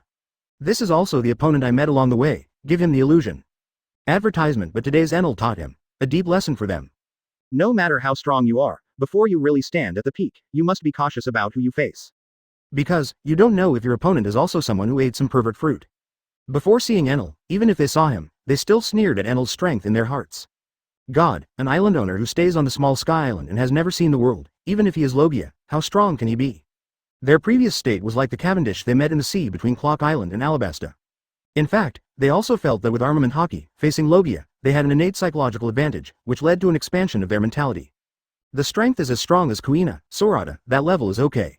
When Enel really fought against Kuina, even if that guy was being pressed by Kuina all the time, they knew that if they went up, they might not be able to cause much damage to Enel with all their strength. As if feeling something, Indigo and Robin next to them turned their heads to look at the three of Ahua, then looked away, looked at each other and smiled slightly, said nothing, and then turned their eyes back to the battlefield. They seemed to know again why Sorata went to such lengths to specially arrange such a battlefield. On the one hand, it is to prevent Enel from escaping and to facilitate Kuina's fight. On the other hand, I am afraid that Sorata has already seen the mentality problems of the three of Ahua. Sometimes vision can indeed determine a person's upper limit of achievement to a certain extent, but it may also make a person swell to the point where he doesn't know who he is. So no matter who it is, maintaining a certain sense of awe, recognizing yourself in the world clearly is the necessary psychological quality to become a strong person. I believe that after this incident, the partners will grow up more or less. It's good to follow Sorata, there is no danger, and the strength will increase quickly, but if the strength is improved too fast, sometimes it will inevitably lead to inflated psychology.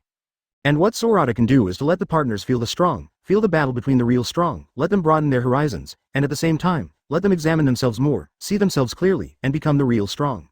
In the middle of the battlefield, the two warring parties ended their wrestling, and then entered a white-hot stage. Don't look at Thor's huge body, in fact, this guy is very flexible. He kept waving the thunder spear in his hand to block Kuina's endless sword light when he got close. Clang, clang. The sound of blades colliding, caught in the impact, radiated in all directions without stopping. The thunder kept flashing, filling the entire sky with the figures of the two fighting, and it was like the end of the world for a moment. The dazzling blue light, with the sound of explosions from time to time, and the ubiquitous storm stirred up the whole world. The space trembled together. And as the fight between the two became more and more intense, in the end, the space in the sky even appeared, one after another, as if the space was broken, black cracks like spider webs. The strong wind from the outside world passed through the crack and poured inward. Let the space that already looks like doomsday add a touch of real doomsday wind. Chapter 195. The End. Wind? Real wind? For the first time, human emotion emerged in the giant eyes of Thor Enel, staring at the black crack above his head, his eyes bursting with a strong will to survive. Don't look at him playing back and forth with Kuina now, as if he thinks he can really beat Kuina. In fact, only he himself knows how bad his physical condition is at this time. If he had used his full strength and used Thor's form from the beginning, maybe he might actually have a chance to defeat Kuina. But there are no ifs in this world. Even if he has raised Kuina's level of strength enough, he never thought that this blue-haired woman could almost kill him with a single blow. If it wasn't for his mental network being really strong, he sensed the danger in advance, and he was in an elemental state at that time, and his speed was fast enough to move his body a little. Maybe he would already be a corpse now. However, even if he escaped the fatal injury, the wound that was almost cut in half and the amount of bleeding caused his body to emit ultimate pain every time he took action. If he continued to fight like this, without using others, he would be dragged down by his body first. After all, the will, it sounds nice, can last for a long time, but when the body really reaches the limit, let alone the will, even if the real God comes, it is useless. He thought those space cracks were really space cracks before, but after fighting for a long time, he realized that the wind blowing in there was so familiar, and through observation, he seemed to vaguely see the scene outside. Behind the crack was his escape route. As long as I go out, then with the speed of my lightning body, I will definitely be able to escape. Thinking of this, he quickly closed the light in his eyes, and returned to the state of wanting nothing, but his body kept approaching the crack while responding to Kuina's swinging knife. Hurry up, I can already feel the real wind of nature caressing my back.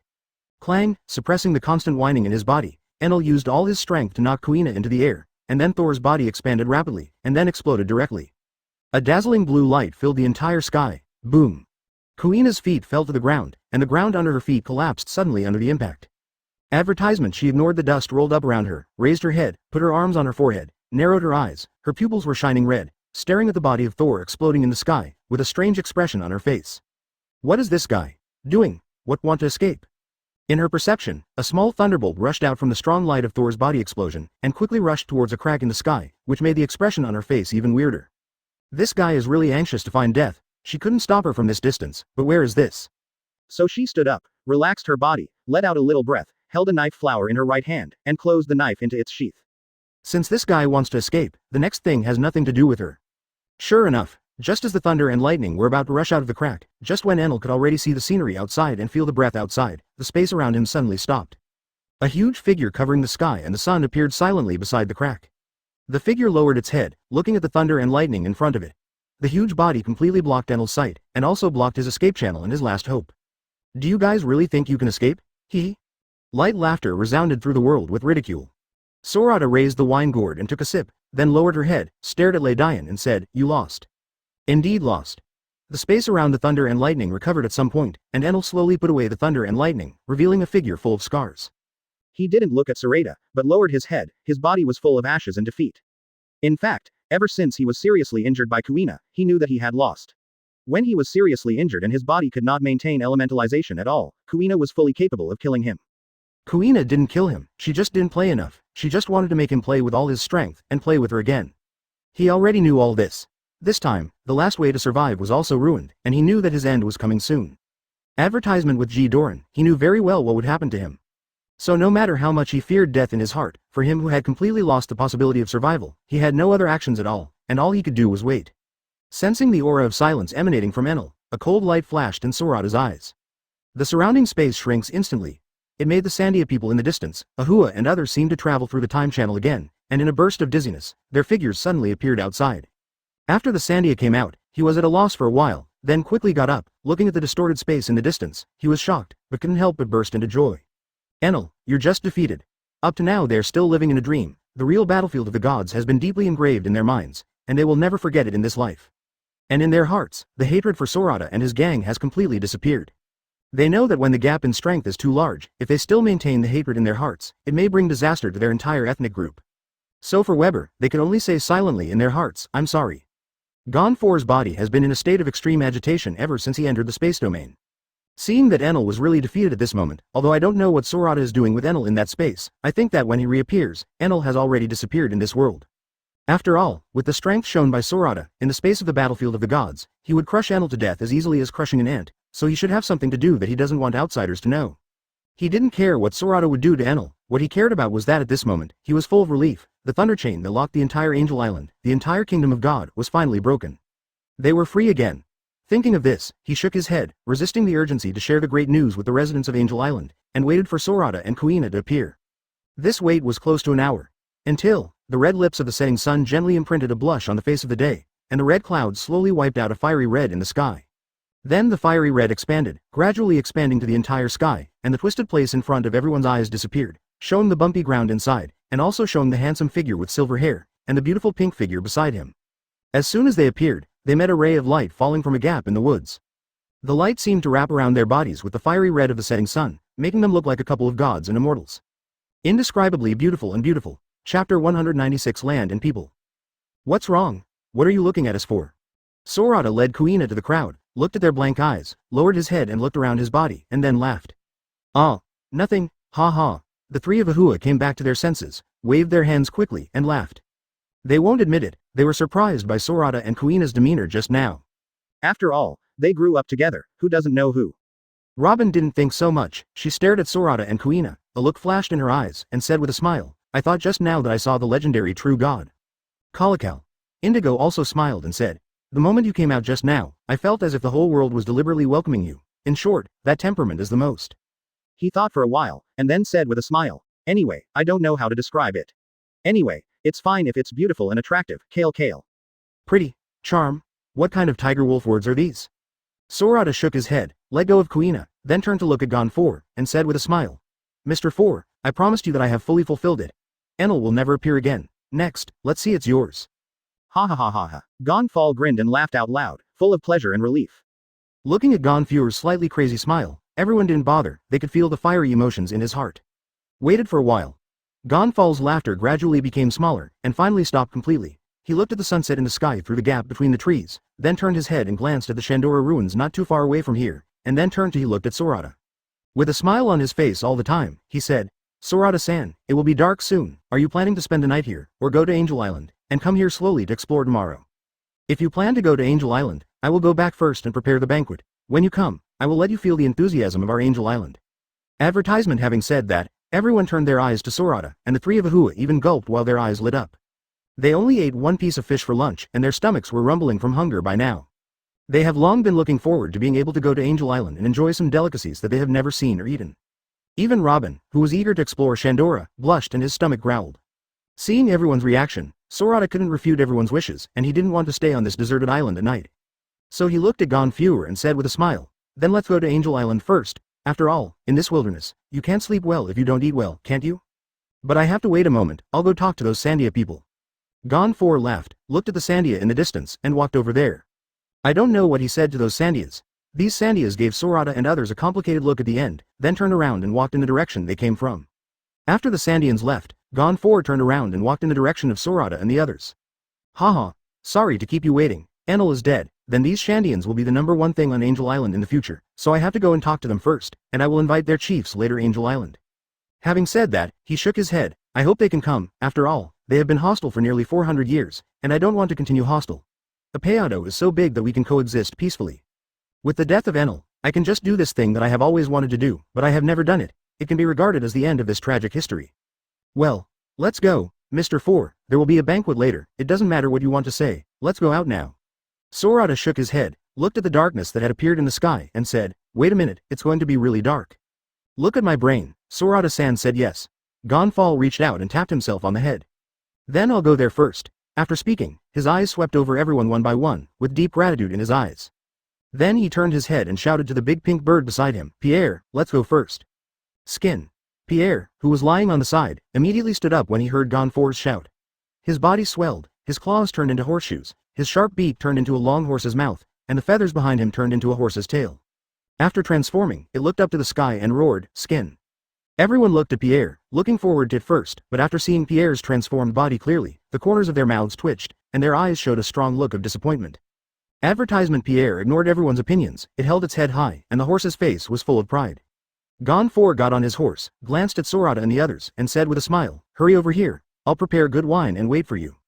Well, let's go. Sorata nodded. Gon Fall looked back, and slapped Pierre on the back with his right hand. Walk, leaving this piece of ordinary, but not ordinary woods. This dark forest has light again, with crystal light. Not long after Sorata and the others left, the darkness quickly covered the entire sky like a curtain, blocking the afterglow of the sun and revealing the infinite starry sky. Then he turned around, and in the afterglow of the setting sun, he led Kuina and left here with his companions. However, these are not under the control of Sorata at all.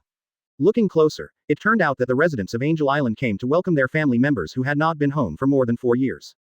Their arrival made the originally silent forest suddenly more aura of smoke and fire, and this place was occupied by Enel, known as the Holy Land. In the boundless sea below, it was just an ordinary island. From the original lifelessness, it's like coming alive. A smile flashed in his eyes. It's the pink-skinned Pegasus with black moderate dots underneath him, the Pegasus that screams, skin, instead of a horse, which is a bit of an eyesore. After all, no matter how precious an island is, it will only become precious when there are people. If there are no people, even if the island is full of gold, it is just a dead thing. Pierre suddenly flapped his wings and stirred up the strong wind, leading Gonfall, breaking through the shackles of the forest, and flew into the sky. Withdrawing his gaze, Sorata raised the wine gourd and took a sip, and then took a last look at the place behind him covered by the previous domain. From a distance, although Gonfall is old, his aura is really as handsome as a sky knight. When that bright moon rises, but different from the quietness of the past, tonight, this forest was surprisingly lively. A flash of fire slowly sprang out from a deeply hidden cave, and then quickly formed a long dragon. I think this is, the enthusiasm of human beings for the land is affecting the island. Ruined their overall demeanor. Chapter 197 Newborn. When the light of the morning sun mischievously fell into the room through the crack of the window, it lay on a handsome man lying on the bed by the window. The man opened his eyes. In the blue pupils, there was confusion at first after waking up, and then under the caress of the morning sun, there was a spirit, and there were the emotions and desires that a human being should have. The man's eyes, which seemed a little sacred, suddenly became ablaze, transforming from holy to mortal. Pulling back the blanket covering her body, her feet landed on the ground, and Sorata got out of bed. Walking to the window, I opened the window that the morning sun kept knocking on, and let in more sunlight, making the slightly dim room brighten up all of a sudden. His eyes were looking at the fiery red sky, his body felt the warmth brought by the morning sun, and his ears heard countless happy sounds from the streets below. The corners of Sorata's mouth also turned up, showing a happy smile. This is their 4th day in Angel Island. On the first day, they accepted Mr. Four's request and defeated Enel, the great demon king of the Kingdom of Gods. In the remaining 2 days, they started their adventure and explored the mode. Not only did they find the real golden city of Shandora, but later, under his intentional or unintentional guidance, they found the top of the huge vine and the huge golden city buried in the clouds. Bell. Maybe it was because of the discovery of the golden bell, maybe it was the sincerity of Gonfall that really moved the Sandians. Just yesterday, the Sandians finally set foot on the land where their ancestors once lived. Sharing this slice with the residents of Angel Island, a godsend, a payout. When the bell rang again, the two races who had fought for nearly 400 years held a grand party around the ruins of Shandora. Yesterday, the bell rang throughout the day. He didn't know the name of the diamond-shaped uncle with a chestnut on his head under the thick clouds. He completely forgot. It should be the descendant of the great liar Nolondo. I hope that after he hears this, he can let go of his obsession, stop doing useless work, and dive in to find it, because the dreamland he wants to find is in the sky. For his own dream, and the curse of his family, a man who gambles his whole life to fight against fate is worthy of admiration and a better life. Withdrawing his gaze, he turned around, picked up his shirt from the chair beside him, and put it on as he walked. He walked to the door, stood for a while, and after the buttons were fastened, he took off the wine gourd hanging behind the door, hung it around his waist, and then opened the door.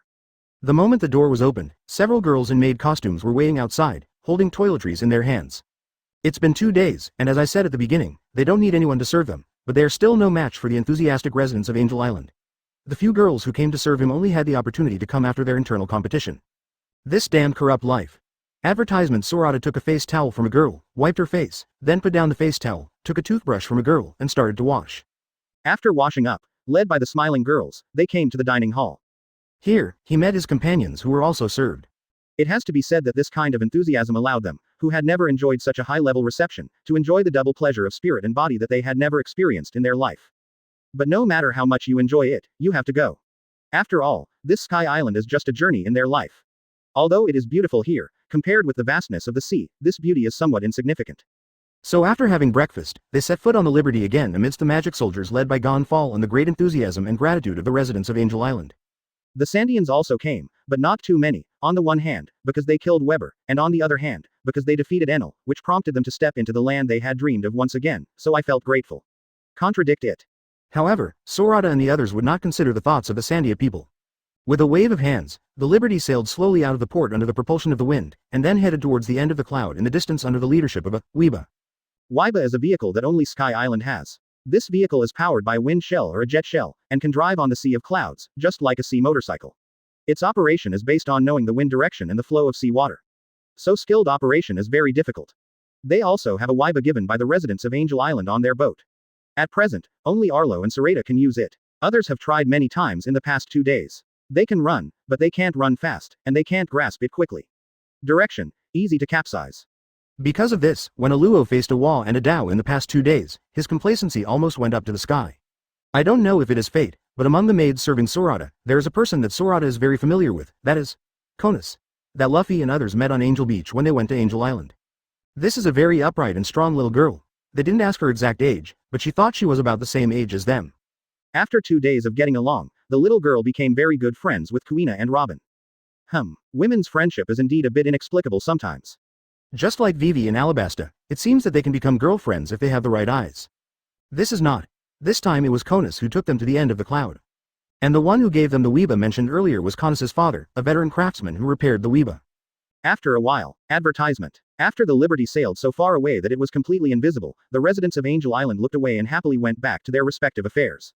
The family members are back, and the surveillance over everyone's heads is gone all the time, and the days when even smiles have to be cautious are finally over, so they are sincerely grateful to Sorata and his group. I'm afraid this emotion will last for a long time. Oops, we forgot to give gold to our benefactors. That's what you said. The joy conveyed in that voice was like the kingdom of God at this moment, full of joy of new birth. Okay. Gonfall turned his head to look at the chief, with a smile on his lips. You don't want to. Is that right? So, don't worry about this, you should think about how to move to a Payato. The chief and Gunfall looked at each other like old friends, and laughed out loud. The chief looked up at Gonfall, thinking for a while in his old pupils, and then as if he had figured it out, a smile appeared on his face again. Yes, why don't you want to? As long as you, a person who is dedicated to the people, rules the kingdom of God, I will support you unconditionally. The banquet ended yesterday, and he discussed with the elders in the clan that he would take out some gold today to repay Sorata and his gang, but maybe it was because he drank too much last night, or he was old and his memory was poor, or it might be because the time was too late. Early, he got up before he woke up, anyway, he forgot. Gonfall turned his head to look at this old opponent, but he was a little sympathetic to the old man, and said with a chuckle. I don't know anything else, but for gold, I think Sorata and the others wanted it, and they took it themselves at that time, but they didn't. Then it's definitely not bad. Do not worry, how could you forget such an important thing? Ha ha ha ha ha. How, unexpectedly, we have been fighting for almost a lifetime, and finally let you, an old guy, do it. The sound drifted away, so far. At this moment, the Sandian chief next to Gonfall suddenly remembered something, and spoke with annoyed expression. Chapter 198. The End of the Cloud. Farewell, everyone, I saw it. On the left side of the Liberty, there are 2 seats for one, with a bull's head hanging on the dragon's head, a spider flag in the middle of the ship, and a Weeba with a big horn, which is under the control of a thin old man with a big beard and a yellow shirt in the front seat, moving forward steadily. On the back seat, sat a girl wearing a pink dress, with white wings on her back, and a ball-shaped light yellow double braid at the end of her hair. These two are Conus and his father. Conus was holding a white cloud fox in his arms at this time, turned his head to the Liberty on the right, and shouted loudly. Look ahead, the end of the cloud is here, phew.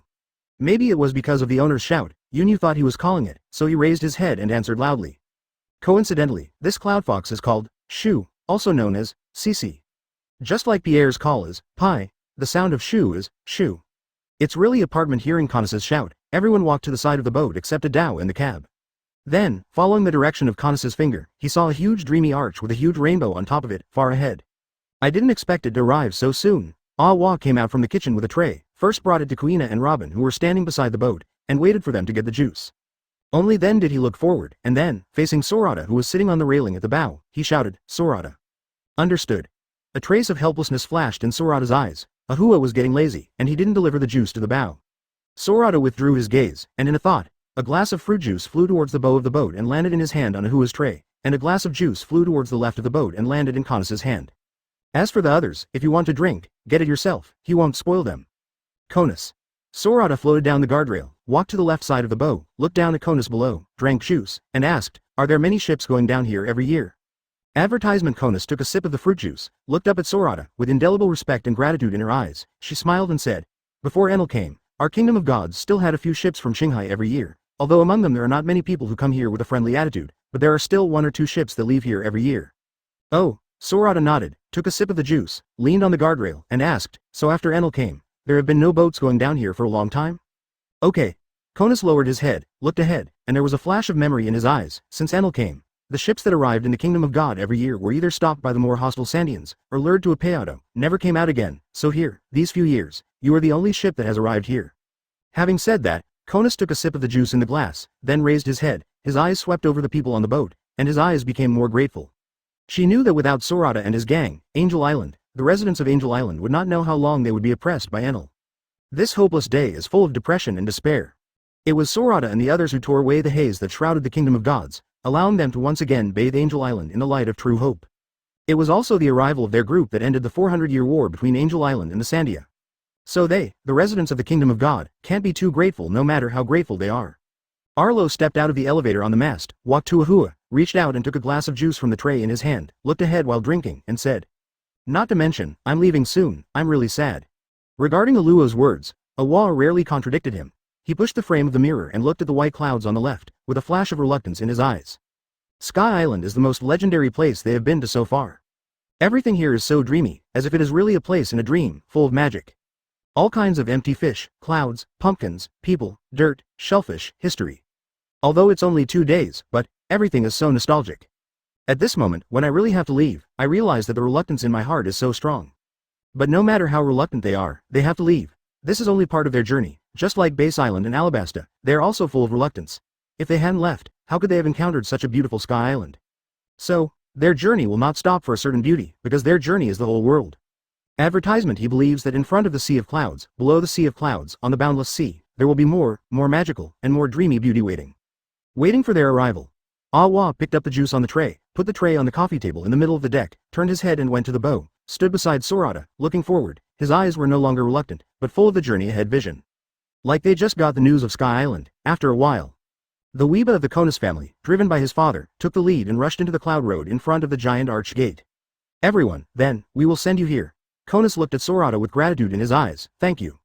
Konos and his father replied, and seeing that the passage was about to enter, he hurriedly said loudly, "Then please furl the sails immediately, and hold on to the hull of the ship." Konos's father was also grateful, and said loudly, "Thank you." Even the whoosh who was at Konos's feet yelled loudly. Aluo smiled, kicked his legs on the deck, jumped onto the mast with a whoosh, and then quickly furled the sail under Adao's control. Okay. After the sails were furled, they walked to the bow together and waved goodbye to Konos and his father who were standing on the shore.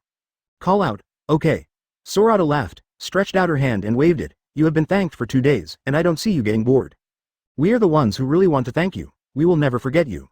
"Okay, take care, let's say goodbye here." Sorata nodded, looked at Konos and his father, and said with a smile, "Thank you for leading the way." Ha ha. Liberty followed suit. Okay, however, Konos's Viba did not enter the gate, but stopped in front of the gate. They jumped off the Viba, ran, and shouted at the Sorata group standing on the bow of the Liberty. Chapter 199. Ancient Island. Slowly, eyes dimmed, Liberty sailed into the giant arched door. Sorata turned her head to look at the excited crowd, with a hint of teasing on the corner of her mouth. They would never have thought that passing through here would be a vertical passage. Putting down the fruit cup, Sorata took a last look at the sea of clouds behind him. He seemed to be able to vaguely see Angel Island, Apeado, the golden city of Shandora, the piece of historical text that recorded the information of the ancient weapon, Poseidon, and of the words engraved by Roger above. Of course, I also saw the words he carved on it. Sorata Adventure Group, come here for a visit. Ha ha. With a smile in his heart, he retracted his gaze and turned his head, looking at the endless sea of clouds in front of him. His eyes were once again filled with anticipation. Next, what will be waiting for them? The sea. It is very big and vast, and it will never disappoint those who have dreams. As long as you have the strength, you can enjoy beautiful scenery that ordinary people dare not imagine, experience various adventures and civilizations, and taste countless special delicacies. This is the unique charm of the planet One Piece. After a while, everyone's eyes lit up, the sun dispelled the coldness in the corridor, and once again covered everyone with warmth.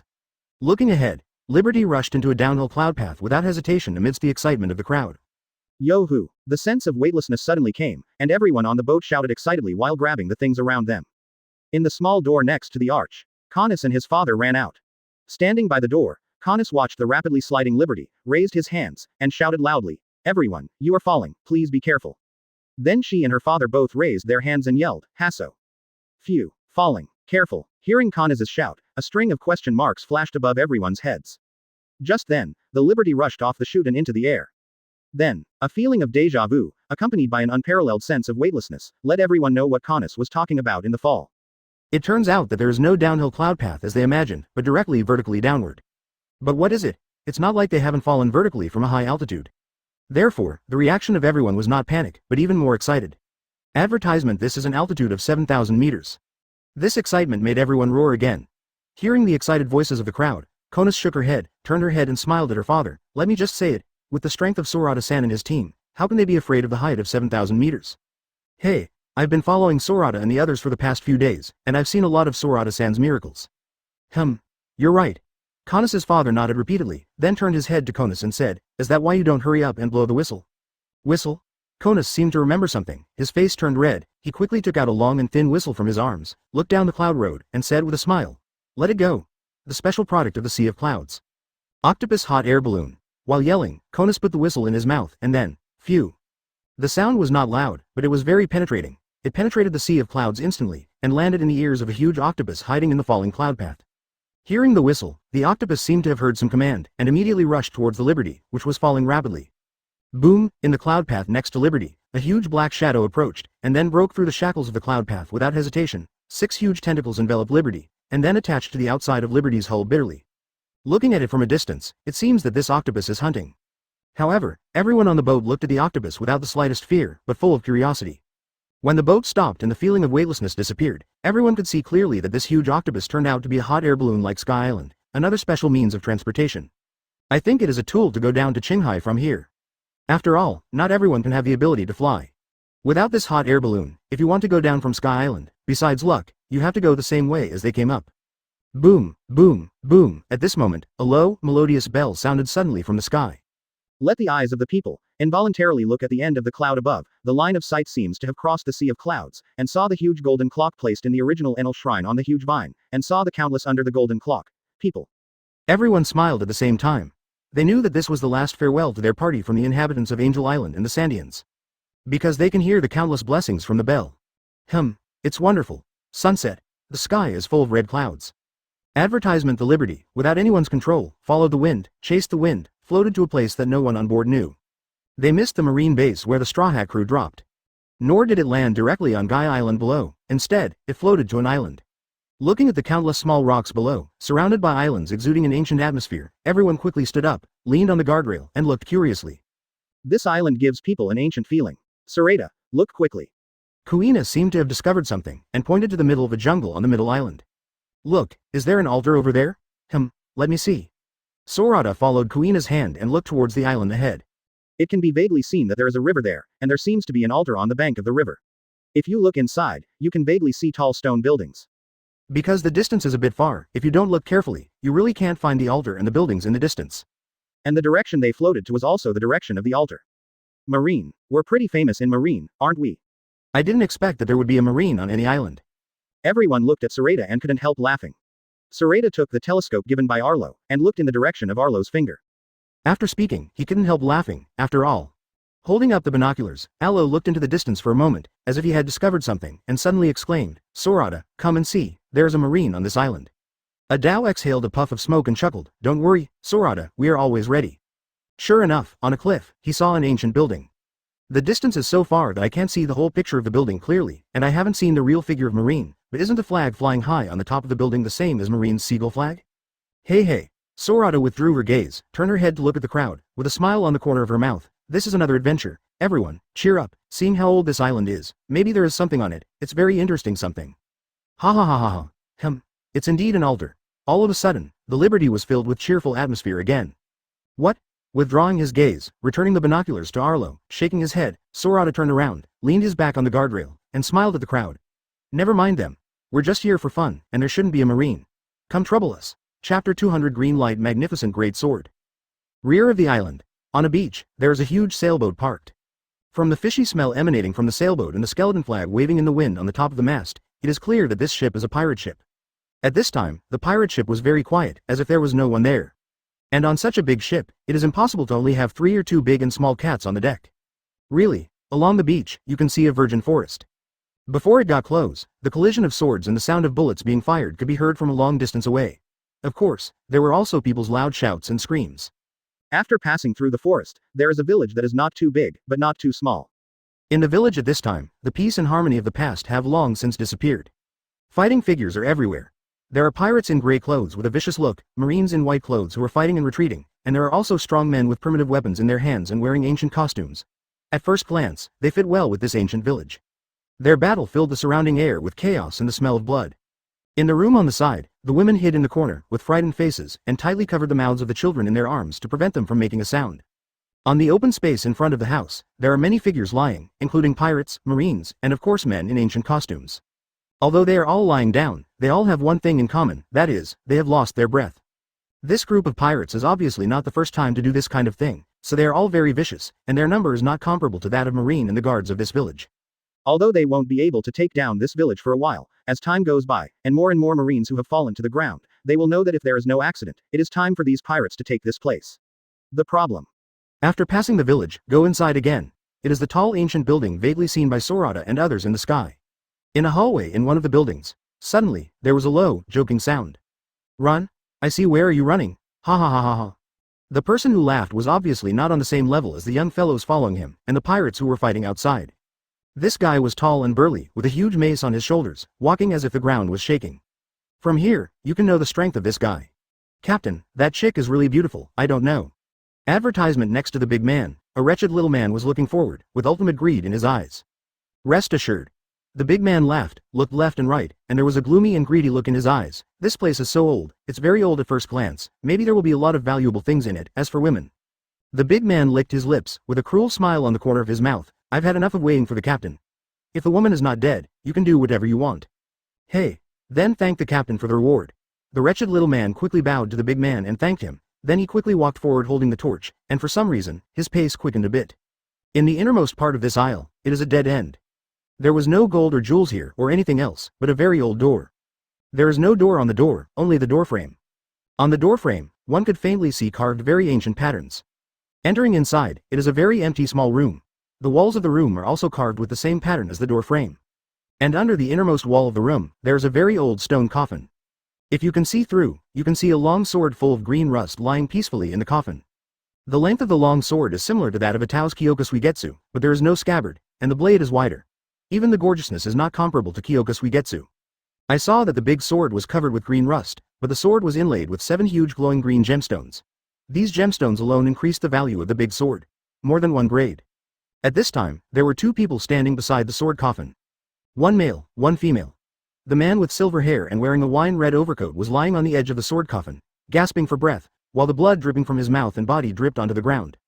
In the dimly lit room, the blood on the ground was absorbed by the ground without anyone noticing. And the big sword lying in the sword coffin, which was originally quiet, trembled slightly at this moment, as if something wanted to come out of the sword. Sokka, are you okay? Next to the man, the woman is supporting the man, her beautiful face is full of worry. The woman was wearing a red priestess costume, her sea blue hair was tied into a priestess bun on her head, and the 2 strands of slightly messy hair hanging by her ears were covered with sweat. I'm fine. Maya. Sokka wiped off the blood from the corner of his mouth. Hearing the footsteps behind him, he pulled himself together quickly, took a deep breath and stood up, protecting Maya behind him, holding a dagger. Before the person arrived, the deep and oppressive voice rang out. Advertisement, run, you guys are running, ha ha ha ha ha. Along with the loud laughter, there were a strong man carrying a mace, who was infinitely oppressive just standing there, and a few wretched little men behind the strong man. They didn't even look at Sokka when they came in. They all stared at Maya. The black pupils were glowing green in this dim room. The undisguised greed and lust made Maya behind Sokka dodge her eyes. He took a small step back involuntarily. Sokka stood up, his eyes were bloodshot, he stared at the strong man, hating himself for being useless. Why didn't he practice his left-hand sword?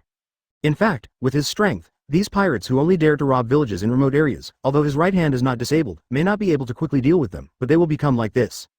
But ever since his right hand was disabled, the swordsmanship he had practiced since he was a child was not 1 in 10, so if he wanted to fight these guys at this moment, he might not even be able to do it. He is not afraid of death, but he is afraid of accidents to the woman behind him. Because this woman not only saved him, but it was also the first time he had thought of starting a family in so many years. Although he was only 17 years old at the time. He licked his lips and said with a sinister smile, now, let me tell you where all the treasures are hidden here. Boom, seeing that Sokka was hammered away by the big man, Maya yelled anxiously, and wanted to go forward to help Sokka, but just as she wanted to move, the strong man stepped forward and pinched her shoulders, making her unable to move. He could only look anxiously at the figure of Sokka lying on the sword coffin, vomiting blood continuously. The big man looked back at Sokka, and stared down at Maya, his face full of greed. There was no accident. Although he escaped the fatal blow, Sokka, who was already seriously injured, was knocked out by the big man with this stick. Haha. If you don't run away, then I'm going to go. And the direction of flying was the sword coffin behind them. Of course, the green light also attracted Maya's attention. She stared at the green light sword in the sword coffin, her pupils constricted, and her face showed unprecedented horror. At this moment, a burst of green light flashed, and the lid on the sword coffin slid to the side automatically, revealing the green-lighted great sword lying peacefully in the sword coffin. Obviously only she here knows, what is this sword? This green light seemed to have magical powers. While attracting everyone, it also exuded a special temptation, making everyone's greed that should have been pointed at Maya instantly snatched away by the big sword. The sudden green light immediately attracted the attention of everyone here. The big man stared at Sokka, his disregard for life flashed in his eyes, he strode forward, raised the mace on his shoulder, and swung it at Sokka's head. Sokka. Under the greedy eyes of the big man and his little brothers, no one noticed that the blood spurted by Sokka flowed into the cracks on the sword coffin, and for some reason, the blood was actually absorbed by the sword coffin. Therefore, even if he risked his life, he didn't want anything to happen to the woman. Seeing that Sokka was about to touch this evil sword, she hurriedly shouted anxiously at Sokka. No, Sokka. Haha, little beauty, let me see where you are going. Chapter 201 Yo. How did you mess up so badly? However, at this time, Sokka was almost on the verge of coma. Can't hear what Maya is shouting at all, and there seemed to be something calling him in the dark, making him stretch out his hand and involuntarily touch the green light sword. When he was about to touch the hilt of the sword, Sudden. The surrounding space is still. The greed of the pirates, Maya's despair, and of course Sokka who was about to touch the hilt of the green light sword. As if time had stopped, everything stood still in place. It wasn't until a voice full of laughter echoed in this space that the silence here was broken. Yo, isn't this Sokka? You be asterisk asterisk asterisk asterisk D, when did you mess up so badly? With the appearance of the voice, there was a tall silver figure that could not be concealed in this dim space, especially his blue pupils, which were glowing blue, as deep as a starry sky, and people couldn't help but want to cry when they saw it, sink into it. Trembling, the whole body, including the flesh and blood of the whole body, was trembling. Sweat, like a flood that burst a bank, soaked his whole body in an instant, and gathered under him to form a stream. Although from the strong man's perspective, he could only see Sorata's side face, but Sorata's iconic blue pupils and silver hair let him know who was in front of him. So as soon as Sorata lifted the stillness around him, he froze in place, while trembling constantly, his pupils contracted to the extreme, as if he had encountered something extremely terrifying, and he was terrified to the ultimate. That's right, the person who came here is so handsome and stylish, you don't need to think about it, you already know who it is. Well, it's Sorata. When the Liberty gradually approached the altar in the middle of the island, they discovered an anomaly on the island, so they accelerated their descent. When the Liberty landed on the river in front of the altar and Sorata noticed Sokka's breath, he remembered where it was. Unexpectedly, they actually drifted so far, to the small island in One Piece. The movie, The Cursed Holy Sword. Although he didn't know the exact location of this place, he could still guess that it should be between Alabasta and Gaia Island. Ha ha. Looking at it this way, their luck is really bad, they are actually floating in the opposite direction. It may be bad for them, but for some guys, it may be really lucky. In fact, he has almost forgotten all his memories of this place. If Sokka hadn't grown up with them since they were young, or if Sokka hadn't been destined to appear on this island again, he really couldn't remember it. Where is it? Logically speaking, if he appeared in Yixin Dojo, Sokka's fate should have been changed, but I don't know why, this guy came to this island again just like his fate. Can't figure it out. Advertisement only to ask this guy later. At this moment, an arrogant voice sounded from the side. Hey, who are you? Why are you here? Do you want to die? The strong man obviously knows Sorata, but his minions don't necessarily. So when they saw Sorata who suddenly appeared, although he had an amazing temperament and looks handsome, but he didn't have any strong aura on him, they thought he was an ordinary person, so they should be arrogant, and they didn't realize it at all. Their boss, the panic arrived the ultimate expression. Well, who am I? Sorata withdrew his gaze from looking at Sokka, and turned his head to stare at the arrogant little man. There was a blue light in his blue eyes, like the ice in winter. Although he was calm, he revealed a chill that penetrated people's hearts. The pirates who saw Sorata's eyes couldn't say what happened next. They stared into Sorata's eyes, and couldn't help but feel the feeling of being under the ice, which made their entire bodies tremble violently from the inside out. This is no ordinary person, this is a Shinigami. Yes, for them, Sorata at this time is Shinigami. Without giving them too much time, Sorata reached out to them, and without hesitation gave them a firm squeeze. I saw a black spot suddenly appear in the surrounding space with the strong man as the center, and then the black spot collapsed rapidly like a black hole. Before the pirates and the brawny screamed completely, they were compressed into the black hole. Due to the compression of the space, the air in this space seemed to be pulled away instantly, causing both Maya and Sokka to have shortness of breath for a moment. But the air comes in as quickly as it leaves. When Sorata put down his hand and gave up the control of the black ball, the air sucked in by the black hole appeared in this space with a bang sound and a strong wind at the same time. What appeared along the air was a wisp of dust, and those pirates who were alive before disappeared completely. Before the dust landed, it rolled backwards out of the room with the strong wind blowing. All right. Sorata clapped her hands, as if she had done something insignificant, turned her head, and smiled at Maya who was squatting on the ground, looking at him in horror. Don't look at me like that, I know I'm handsome, but I'm a man with a fiancé, so I can't accept you. The tone is relaxed and full of teasing. Okay, Sorata, stop making fun of me, didn't you see that I was about to bleed to death? The moment Sorata appeared, Sokka knew who was coming. This familiar breath, familiar voice, and familiar space stopped. He had heard too much and felt too much, advertisement. Because of the Yixin Dojo, he is the only one besides Zoro and Kuina who can occasionally go to the Sorata field to practice. Haha, don't worry, you can't die, you just have to suffer a little more, who told you that you are so useless? Sorata shook his head, turned his head to stare at Sokka, who had turned over at some point, leaned his back on the sword coffin, and looked up at him with a smile. Sokka, are you alright? At this moment, Maya also came back to her senses. This handsome man who suddenly appeared and was extremely terrifying obviously knew Sokka. So while she breathed a sigh of relief, she quickly stood up, walked quickly to Sokka, squatted down, and held Sokka's hand. Her beautiful big eyes were full of worry. Yo, yes, Sokka. Sorata's eyes kept scanning Sokka and Maya's body, and then teased. I didn't expect, you kid, I haven't seen you in a few years, and you actually got such a beautiful girl. Don't talk nonsense, our business has not been written yet. Sokka turned his head to look at Maya first, seeing that she had no objection, with a smile on the corner of his mouth, he turned to look at Sorata, and said embarrassedly, and I have only known Maya for less than a few months. A few months is enough. Maya glanced at Sorata, then lowered her head and didn't reply, as if she had acquiesced. While her face flushed, she held Sokka's hand even tighter. I didn't hesitate, I do like Maya, but, Sorata turned her head to stare at Maya, blinked her eyes and smiled, are you right, brother and sister Maya? Look. When Sokka said this, he wanted to stand up, but when he coughed, he lowered his head dejectedly and sat down. Ha ha ha ha ha. Seeing Maya's appearance, Sorata already knew it in his heart. He smiled at Sokka and said, the little girl has already acquiesced, so why are you hesitating? Sokka didn't go to see Maya, but shrugged at Sorata, I'm completely useless right now, wouldn't it be a pain to let Maya follow me? You saw it too. I do not mind. Sorata stared at Sokka, then glanced at Maya again, the corners of her mouth got bigger and bigger, and finally laughed out loud. Maya hastened to help Sokka. I have a way, careful. Hearing this, Maya quickly and firmly said loudly. What did I think it was? Isn't it just a crippled hand? Chapter 202 7-Star Sword. Maya and Sokka looked up at the same time, staring at Sorata excitedly, do you have a solution? Okay. Sorata nodded and smiled at Sokka. When did I ever lie to you? As he spoke, he took a step forward and waved his right hand to the right. Immediately, the bodies of Maya and Sokka were gently dragged aside by an invisible force. Looking at the 7-Star Sword lying in the sword coffin, a smile appeared on the corner of Sorata's mouth. The way you said, wouldn't it be this sword? At this moment, Sokka, who sat up straight, looked at Sorata's back and asked in surprise. Then he looked at the 7-Star Sword, and a strong fear flashed in his eyes. I don't know what this sword is, but if you hadn't come in time, I think I might have been controlled by this guy right now. At this point, a flash of memory flashed in his eyes, and he said, this sword, like a devil, is tempting me to touch it. Devil? Even if it's a devil, it's all the same in front of me. Sorata withdrew her gaze and looked at Maya, sister, tell me, what is going on with this sword? He only remembers this sword, which seems to be able to control people's minds, and has great power to allow people to quickly recover from wounds, and Sokka's crippled right hand was repaired by this sword in the original book. In the original book, Sokka's hand is gone, and it can be repaired. Here, Sokka's hand is only disabled, not directly gone. It should be easier to repair. Maya supported Sokka, first glanced at Sorata, then at the 7-Star Sword, hesitated for a while, and said, this sword is called 7-Star Sword. According to legend, thousands of years ago, the islanders were very afraid of the appearance of the red full moon. In order to eliminate the panic, the gods gave the king a shield and the 7-Star Sword on the island, but when the 7-Star Sword and the red full moon appear at the same time, darkness will dominate the entire land.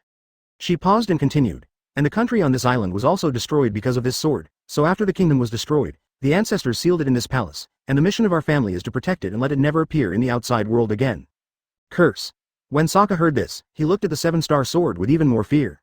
Suddenly thought of something, he raised his head to look at Sorata, and said in a serious tone, Sorata, why don't you just forget it? This sword is so dangerous, I just disabled a hand, not a life, although it may happen in the future I can't use the sword anymore, but after all, I saved my life, didn't I? Ha ha, advertisement. Sorata glanced at Sokka and smiled, don't you believe me? Don't say it's a curse, even if the real devil comes, he must leave the medicine that can heal the wound when he comes to me. As he said that, he turned around and stared at the 7-Star Sword, nebula in his pupils, and a playful smile hung on the corner of his mouth. I don't know if it was sealed or for other reasons, but he didn't feel any threat from this sword. In this world, there are too many things that cannot be explained. If it is the 7-Star Sword whose seal has been lifted, maybe he will be more careful. After all, this thing is to control the soul, and he doesn't know what it is inside. But now, suddenly, a transparent space wrapped him and the 7-Star Sword in it.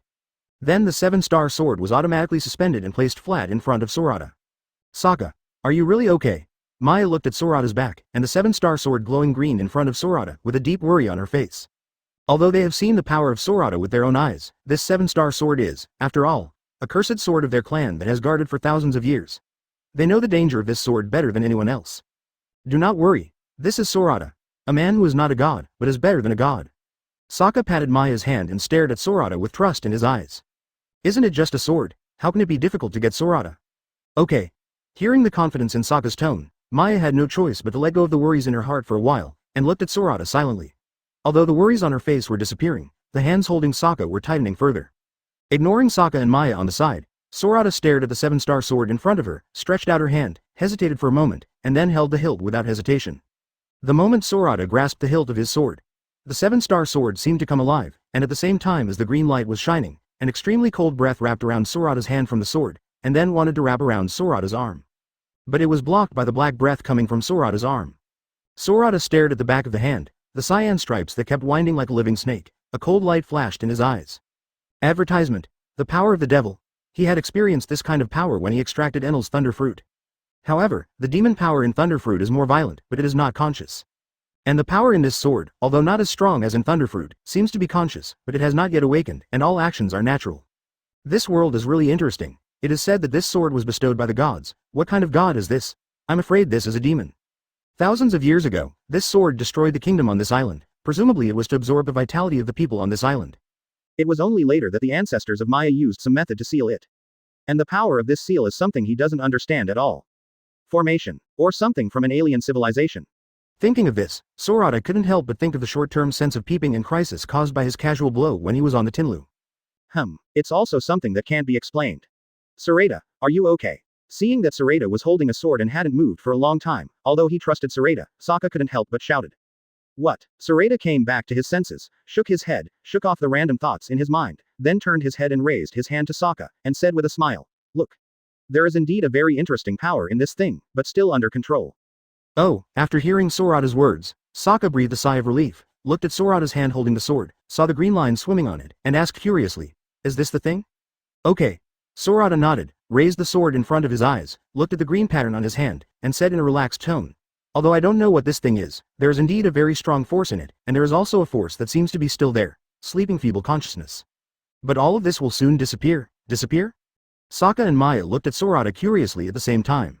Chapter 203. Okay, yeah, it's going to disappear soon. Sorata shook his right hand with a smile, only to see ripples in the space around his right hand, and then layer by layer, the seven-star sword was imprisoned in the air like a cage. Then, ka, objects shattered. In this small space, the sound was very ear-piercing, and it kept coming from the body of the seven-star sword. At this moment, the seven-star sword suddenly burst into green light, as if something inside was about to wake up. Looking at the green light, a cold light flashed in Sorata's eyes. He doesn't want this guy to wake up, so, go to hell. Suddenly, a bigger squeeze acted on the seven-star sword in an instant, causing the space around the seven-star sword to distort and collapse instantly, directly crushing the seven-star sword into pieces. At this moment, I don't know if it was an illusion, but a cold, hoarse, devil-like scream rang through the hearts of the three present at the same time. Looking at the eyes that have been completely crushed into powder, leaving only a smear of green, revealing the infinite vitality of the energy light cluster, Sorata's eyes flashed red, and the observation hockey was opened to the maximum, and then the spirit also came out of the body, constantly in this sweep up the group energy. He didn't relax until he didn't find any remaining emotions or other breaths. This world is really not as simple as it seems. All right.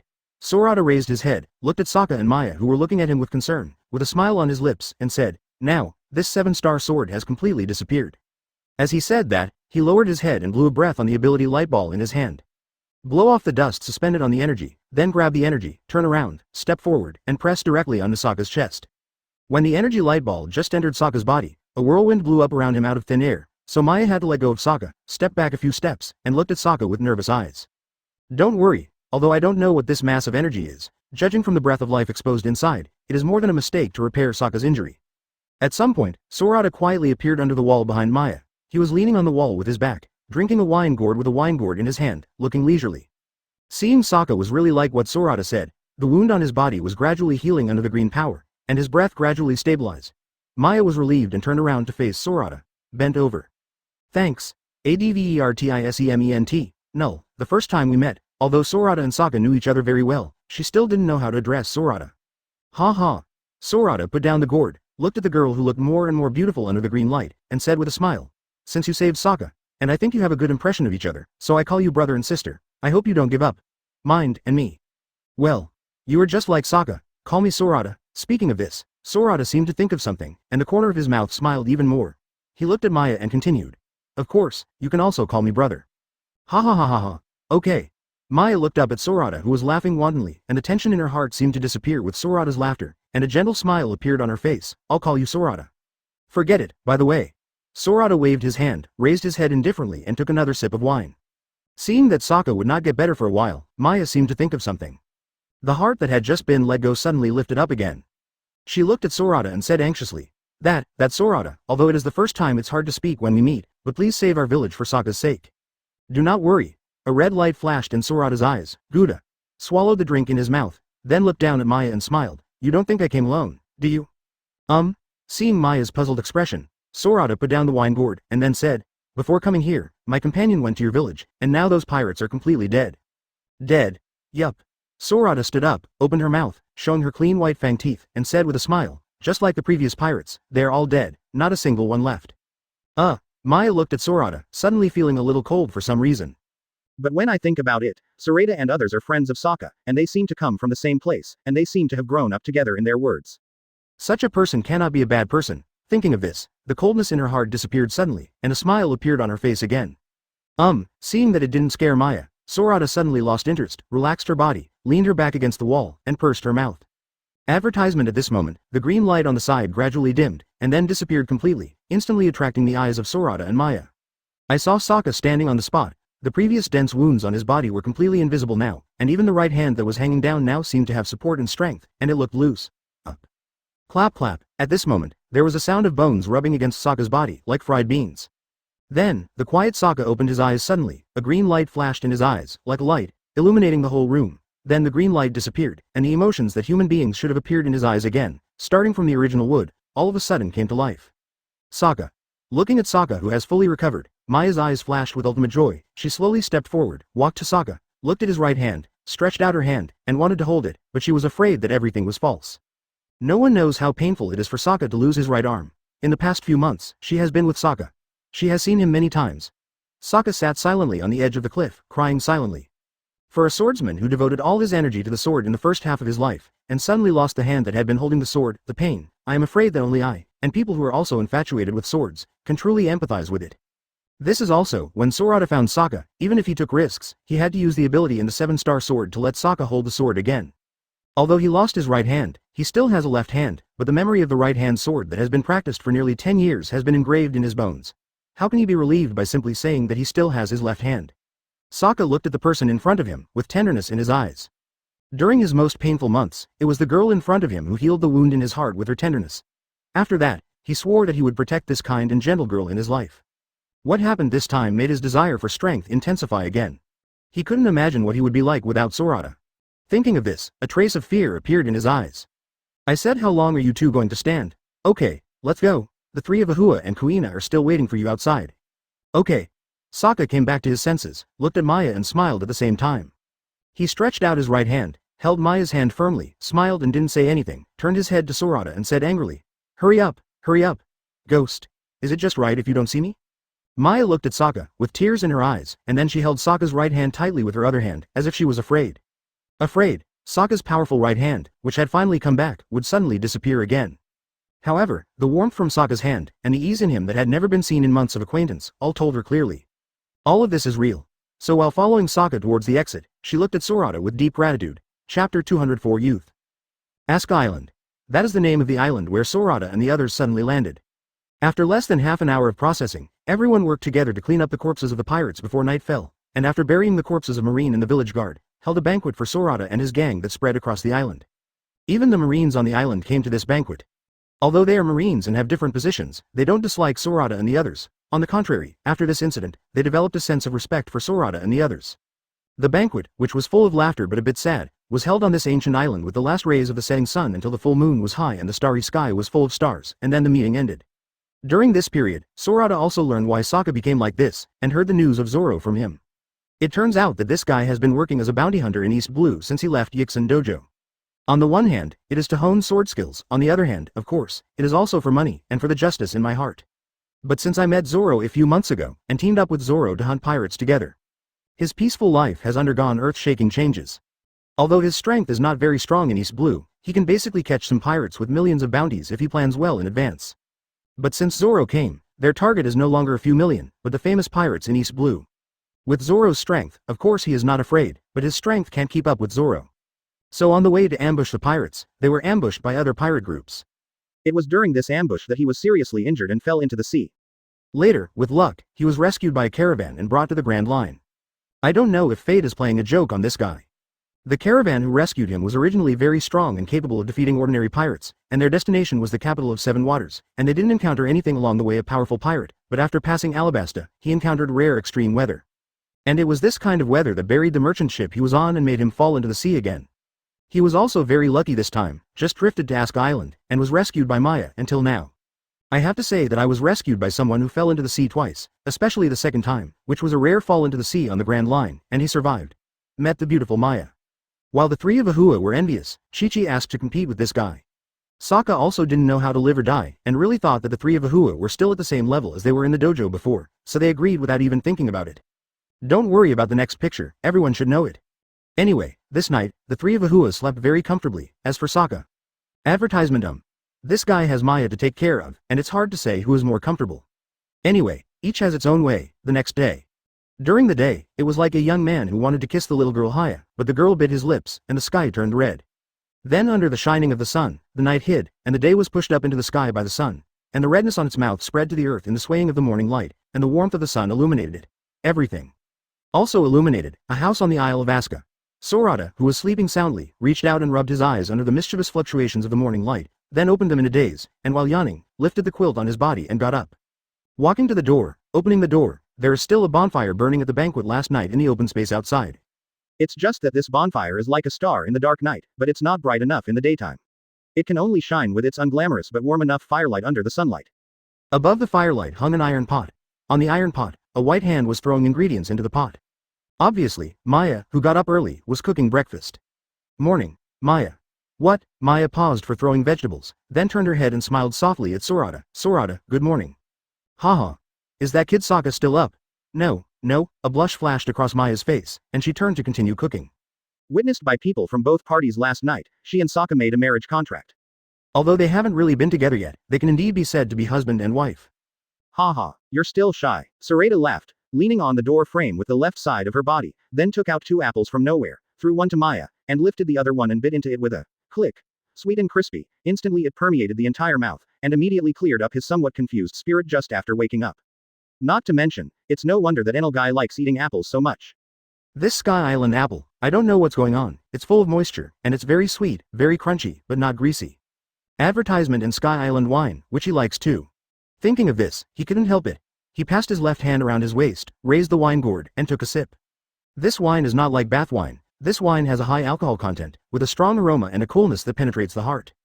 For people in poor health, drinking this wine is like eating ice in winter.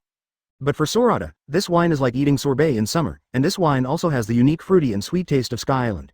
Among the wines he has drunk so much, it can be ranked in the top 3 of wine. This wine is not what Gonfor said at the beginning, as much as you want, but the output is very low. So when he left Sky Island, he not only emptied the wine cellar on Angel Island, but also asked Gonfordo to brew some. If he wanted to drink it later, he could buy it. Maya took the apple, wiped it, raised it to her mouth, and opened her mouth to gently bite through the peel. The sweetness of the apple, which was different from the sea, made her eyes shine. She first glanced at Sorata, and then bit into it with a big bite, on the apple. After chewing a few times and swallowing slowly, a satisfied expression appeared on her face. And on her face, the blush that had appeared since Sorata came out took a long time to dissipate. Last night, Sorata and others learned about the past few years of Sokka, and Maya also learned what Sorata and others meant to Sokka. That's why the two of them got engaged under the auspices of Sorata and his grandmother, Eilinza. When facing Sorata, although she will no longer be nervous, she will still be somewhat shy. After all, as Sorata said, he is really her brother, and she is his younger sibling. After a while, everyone got up one after another. Then happily ate the breakfast that Maya cooked early. Then, under the leadership of Maya and Sokka, they went to explore and play on the island. This adventure is one day. After all, this island is an island with a history of thousands of years, so there are many relics on the island, mainly underground relics. With Sorata and his gang, of course there is no danger, but there are also Sorata and his gang. Robin is here, so exploration is a little slow again. After swimming the entire island, it was already sunset. In the setting sun, everyone sat on the edge of a cliff, talking freely about their ideals. From a distance, with the wind, they could hear everyone's laughter. Youth. Perhaps it is in this gathering again and again that it becomes more precious. No matter where they are tomorrow, at least. Today, at this moment, when they were still a group of 17-year-old youths. They laughed wantonly, talked loudly, and fantasized about each other. Chapter 205 The Target, Captain. should we go directly to the capital of Seven Waters, or go to Guy Island?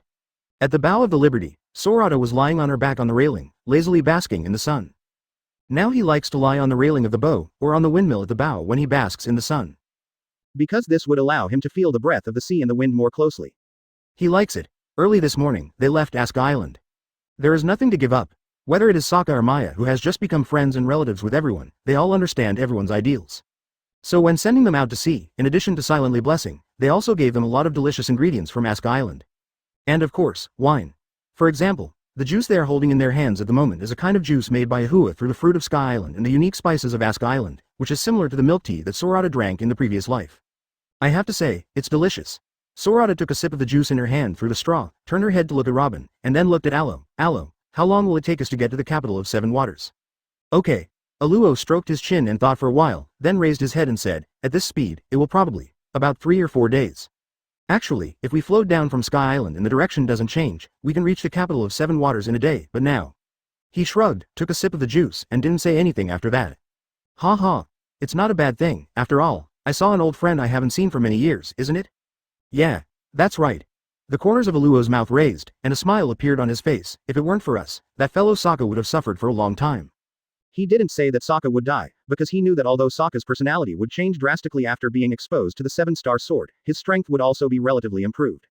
He didn't know what he thought of. The corners of his mouth got bigger and bigger, and finally he laughed out loud. Sorata shook his head, looked away, and looked at the place where the water and the sky were in front of him, with a gleam of coldness in his eyes. Pirates. Advertisement, pirates. The laughter stopped abruptly. Aluo put down the juice, stepped forward quickly, took out the binoculars on his waist, leaned on the guardrail with his upper body, and looked forward. His eyesight is not as good as Sorata's, so he can only use binoculars. It's really a pirate. Look at the flag on that ship. I seem to have seen it somewhere. Arlo put down the binoculars, stroked his chin and thought about it, and then his eyes lit up. Remember? What kind of pirate group? Sorata turned to look at Aluo with a flash of curiosity in his eyes. The bounty newspapers that are usually sent to the ship are read by Arlo and the others, and the newspapers he reads are mainly entertainment news and some big news that shocked the world. He has no idea about the bounties of other pirates, not interested. After all, in this first half of paradise, no matter how tall it is, can it still be higher than them? And he knows more about the famous pirates in this world than most people. Aluo didn't speak, but walked to the coffee table, put down the binoculars, and pulled out a reward order from under the coffee table. Yes, this is the guy. Looking at the reward order, he smiled slightly, turned around and walked to Sorata, and handed it to him. Hey, look. I don't want to watch it. Sorata didn't pick it up, took a sip of the juice, and then said, just say it. Okay. Arlo shrugged, retracted his hand, and looked at the large sailboat that could already be seen in outline, with a cold light in his pupils, and said in a disgusted tone. The ship on the opposite side is the ship of Hard Barley, with a bounty of 90 million berry. Their pirate group is called the Barley Pirates. They are a group of vicious and heinous pirates. Speaking of this, he paused for a moment, and then said, I saw news about this guy in the newspaper. It is said that this guy's favorite thing is to kill the town, and the gang of Marines we met on Ask Island, like a thief. The only difference is that the pirates we met on Ask Island are basically small ones, and even their captains are just little pirates we don't know, but Heartmalt is different. Oh, in Sorata's thoughts, the empty cup in his hand flew to the coffee table behind, glanced at Kuina, smiled slightly, and turned his head to look at Aluo. What's the difference? The sea is very boring. Besides the sea, it is still the sea. If there is any fun, it is all kinds of pirates. So every time they meet a pirate, good or bad, they get excited for a while. Advertisement. Arlo withdrew his gaze, turned his head to Sorata and said, it is said that that guy used to be a Marine. Marine? As soon as this came out, Sorata became more interested. Okay. Arlo nodded. I don't know why this guy defected to Marine, and there is no news about it in the news, but after this guy became a pirate, he was even more Marine than a real pirate. A thief, he will do what the pirate doesn't do, and he will do it more thoroughly if the pirate does. And every time this guy loots the town. Speaking of this, he paused slightly, took a deep breath, as if he was suppressing something, with a cold light in his eyes, he said. The towns this guy has been to basically do not leave chickens and dogs behind, and even a commoners don't let it go.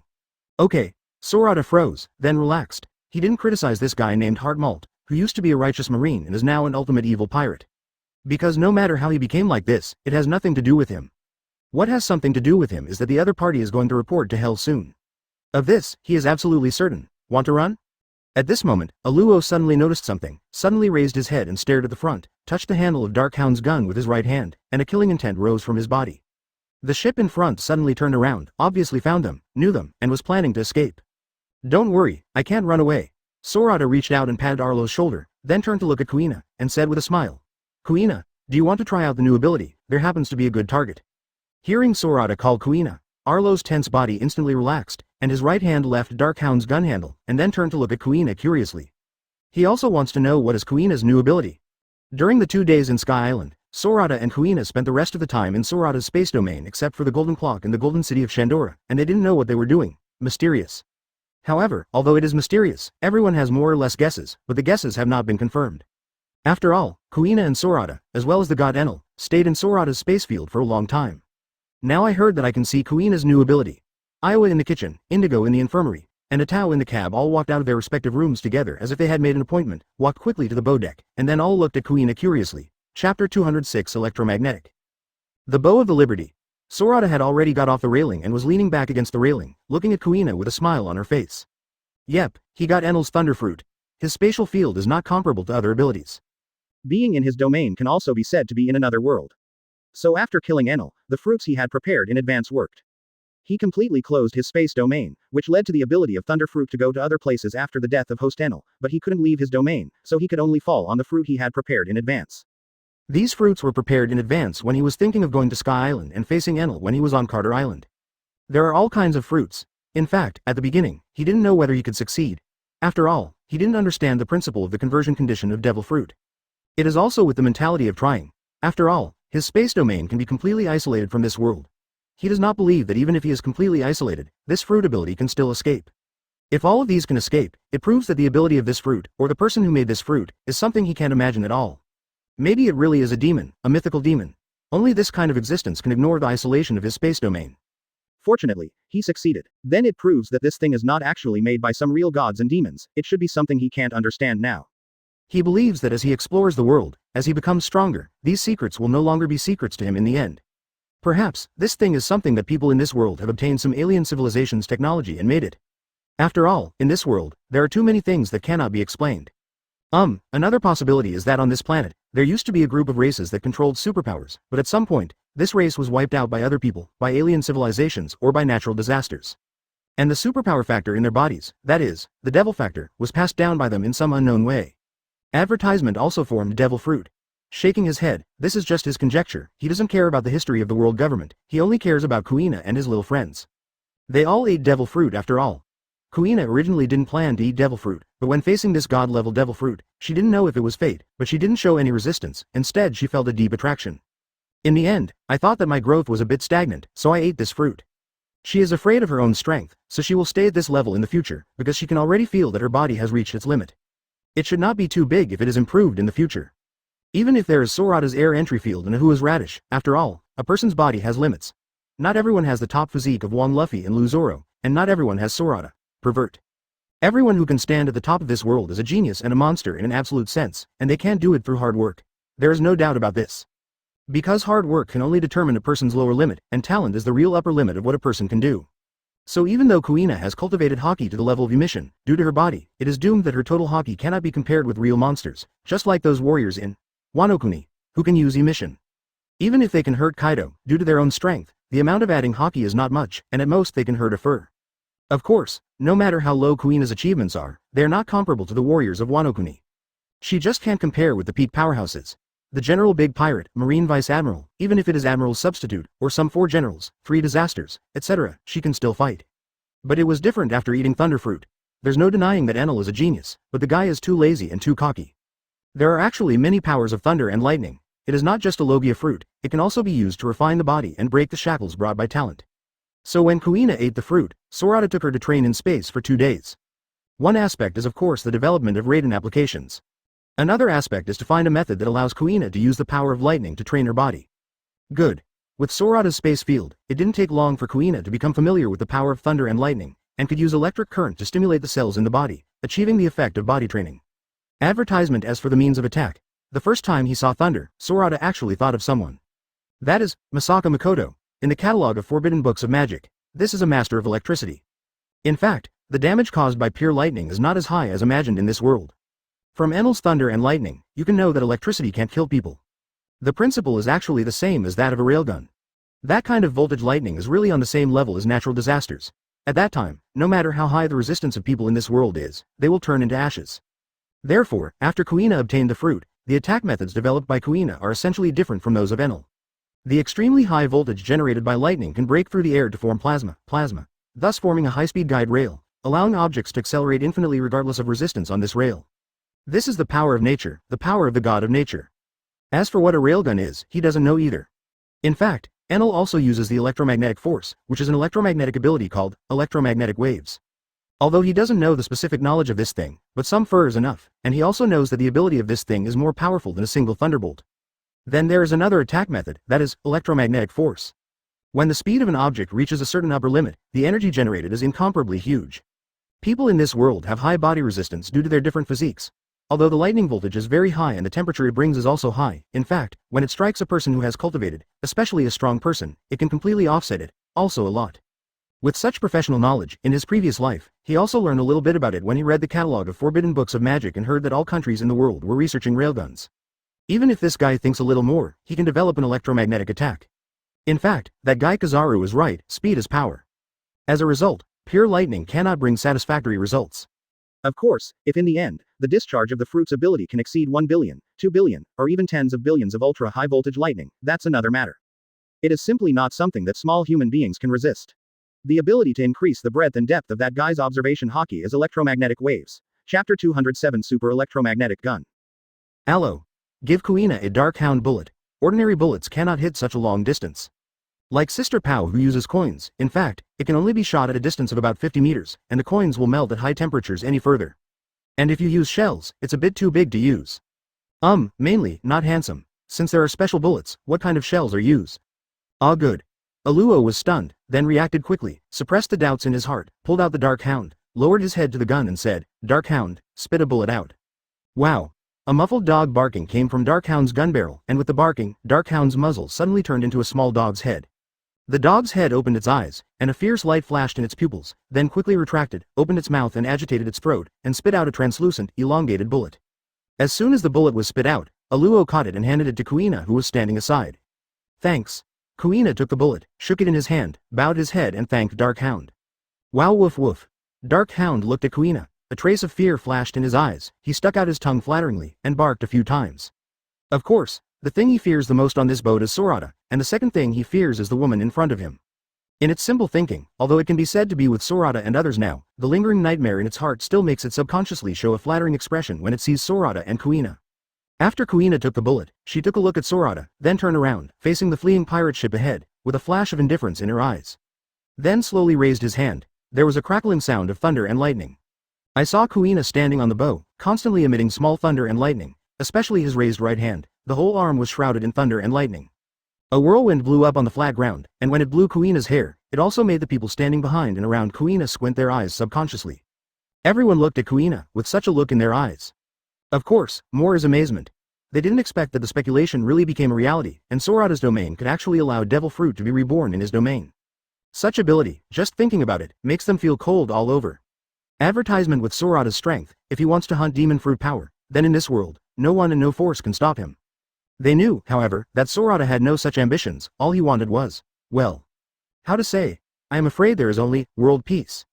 Peace may seem simple, but it is the most difficult.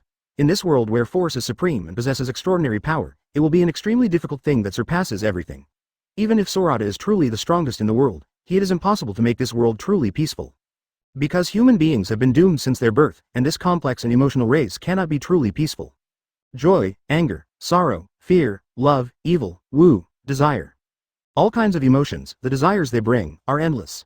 As long as there is desire, there will be conflicts, wars, good, evil, and countless tragedies. This point, let alone Sorata, even if the omnipotent God comes, it is impossible to achieve it. Moreover, gods have no desires or desires, so why are you still caring about the life and death of human beings?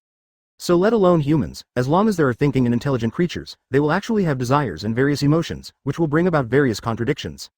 So the world is actually a cycle. Regarding this point, the grand chapter of history has clearly told future generations. And Sorata only thought about overthrowing slavery, and never thought about saving the world. Because that's not what a person like him should do. Kuina looked forward, clasping Dark Hound's translucent bullet with the thumb of his right hand, and there was a touch of red light in the cold light in his eyes. Then, without hesitation, he fired the bullet in his hand at the ship in front of him. The thunder and lightning wrapped around the bullets, had completely broken through the speed of sound, exceeding the speed of the naked eye, and shot out from Kuina's hand with a bang. The reaction force of the bullets made the advancing Liberty stop in place instantly, and the blue light sandwiched the fiery red electromagnetic gun, leaving a trail of light on the sea in front of it, distorting the air and making a loud roar at the same time. A deep ravine was plowed. Boom, maybe it was a second, or maybe not even a second. The huge sailing ship that was far away from the Liberty in the distance was directly shot through by the electromagnetic gun, and then there was a shocking explosion and a huge flame. This time, it was like throwing a cannonball into the calm lake. In the mushroom-like cloud of smoke, a strong shockwave blew up, setting off the sea in front, and spreading a circle of huge waves about 10 meters high. Like a wall, it quickly moved around.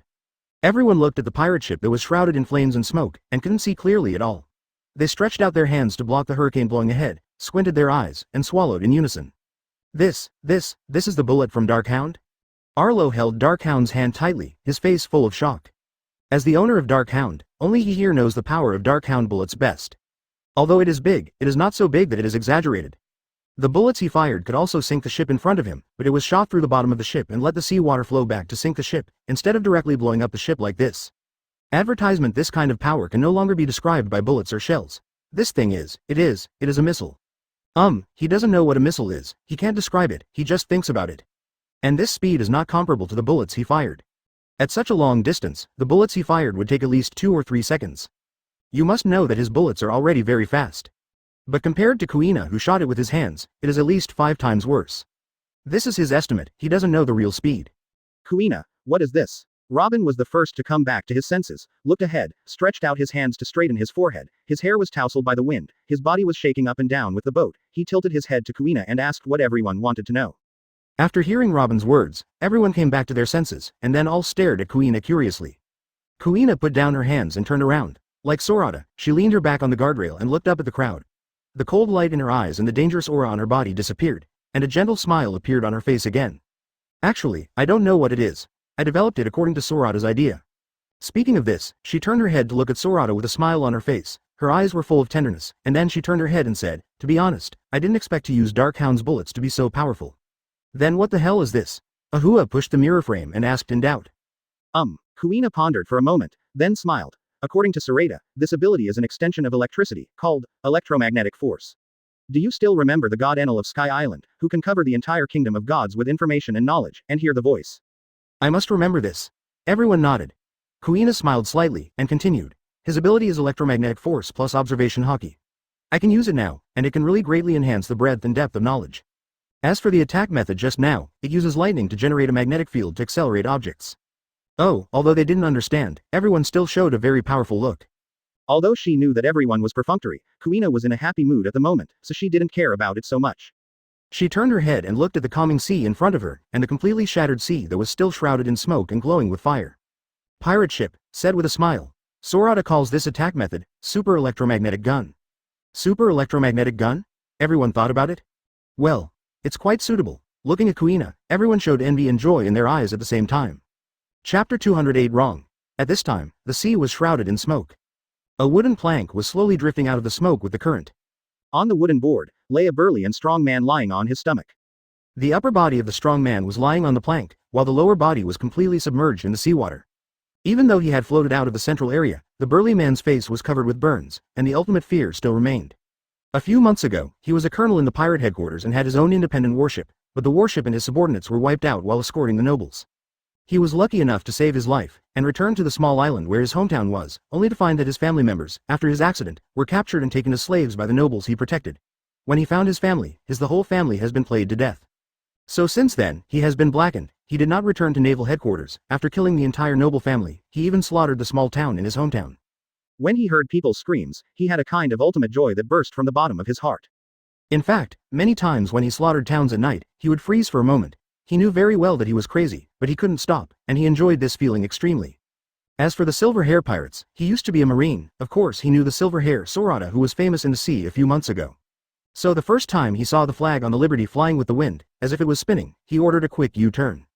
His ship was the first town he slaughtered, and he snatched the warship at the marine base of that town. He knew very well that ordinary pirate ships couldn't match the speed of warships at all. So even though he knew the strength of the silver-haired group, such a long distance still gave him a little life in his heart. However, the sky failed to fulfill the wishes of people, and in his cognition, he tried his best to exaggerate the strength of the silver-haired group. He didn't expect that the strength of the silver-haired group actually surpassed his cognition and reached a level that he couldn't even imagine. He didn't go to New World, and he didn't see Admiral take a shot, so it was in his cognition. The beam of lightning just now, which he couldn't understand at all, was the most powerful attack he had ever seen in his life. The moment the light beam came, he clearly felt the crisis of death, and he was closer to death than when the entire warship was wiped out a few months ago. Perhaps it was because of his great luck that his body was right next to that lightning bolt, and he was once a colonel in naval headquarters, so his strength was not weak, which allowed him to survive. But at this moment, he felt that he might as well have died in the beam of light just now. One reason is that not only his body was burned extensively at this time, but even his internal organs were cracked in many places under the impact of the explosion. He could feel, whether it was the surface of the body or the inside of the body, it was like being thrown into a pan of oil. Even if it was soaked in the cold seawater, it was hot and painful. Of course, these are superficial reasons. No one wants to live, especially someone like him who has already experienced death once, and he understands the beauty of life. The main reason why he wanted to die was the huge sailboat that was approaching fast. And the silver-haired figure at the bow. He had heard the legend of Sorata. Of course he knew that this time, he would definitely die. Advertisement. This sharp contrast between just walking out of hell, seeing hope, and stepping into another, deeper hell is the root cause of his despair. Looking at the liberty that was getting closer, he wanted to let go and end it on his own, but the fear of death in his heart made him reluctant to part with this colorful world. At this moment, he was taken aback suddenly, because he saw the liberty, which seemed to pass not from his side, but from the other side. This made his eyes shine like never before. At this moment, a crisp metallic sound suddenly came from the bow of the Liberty.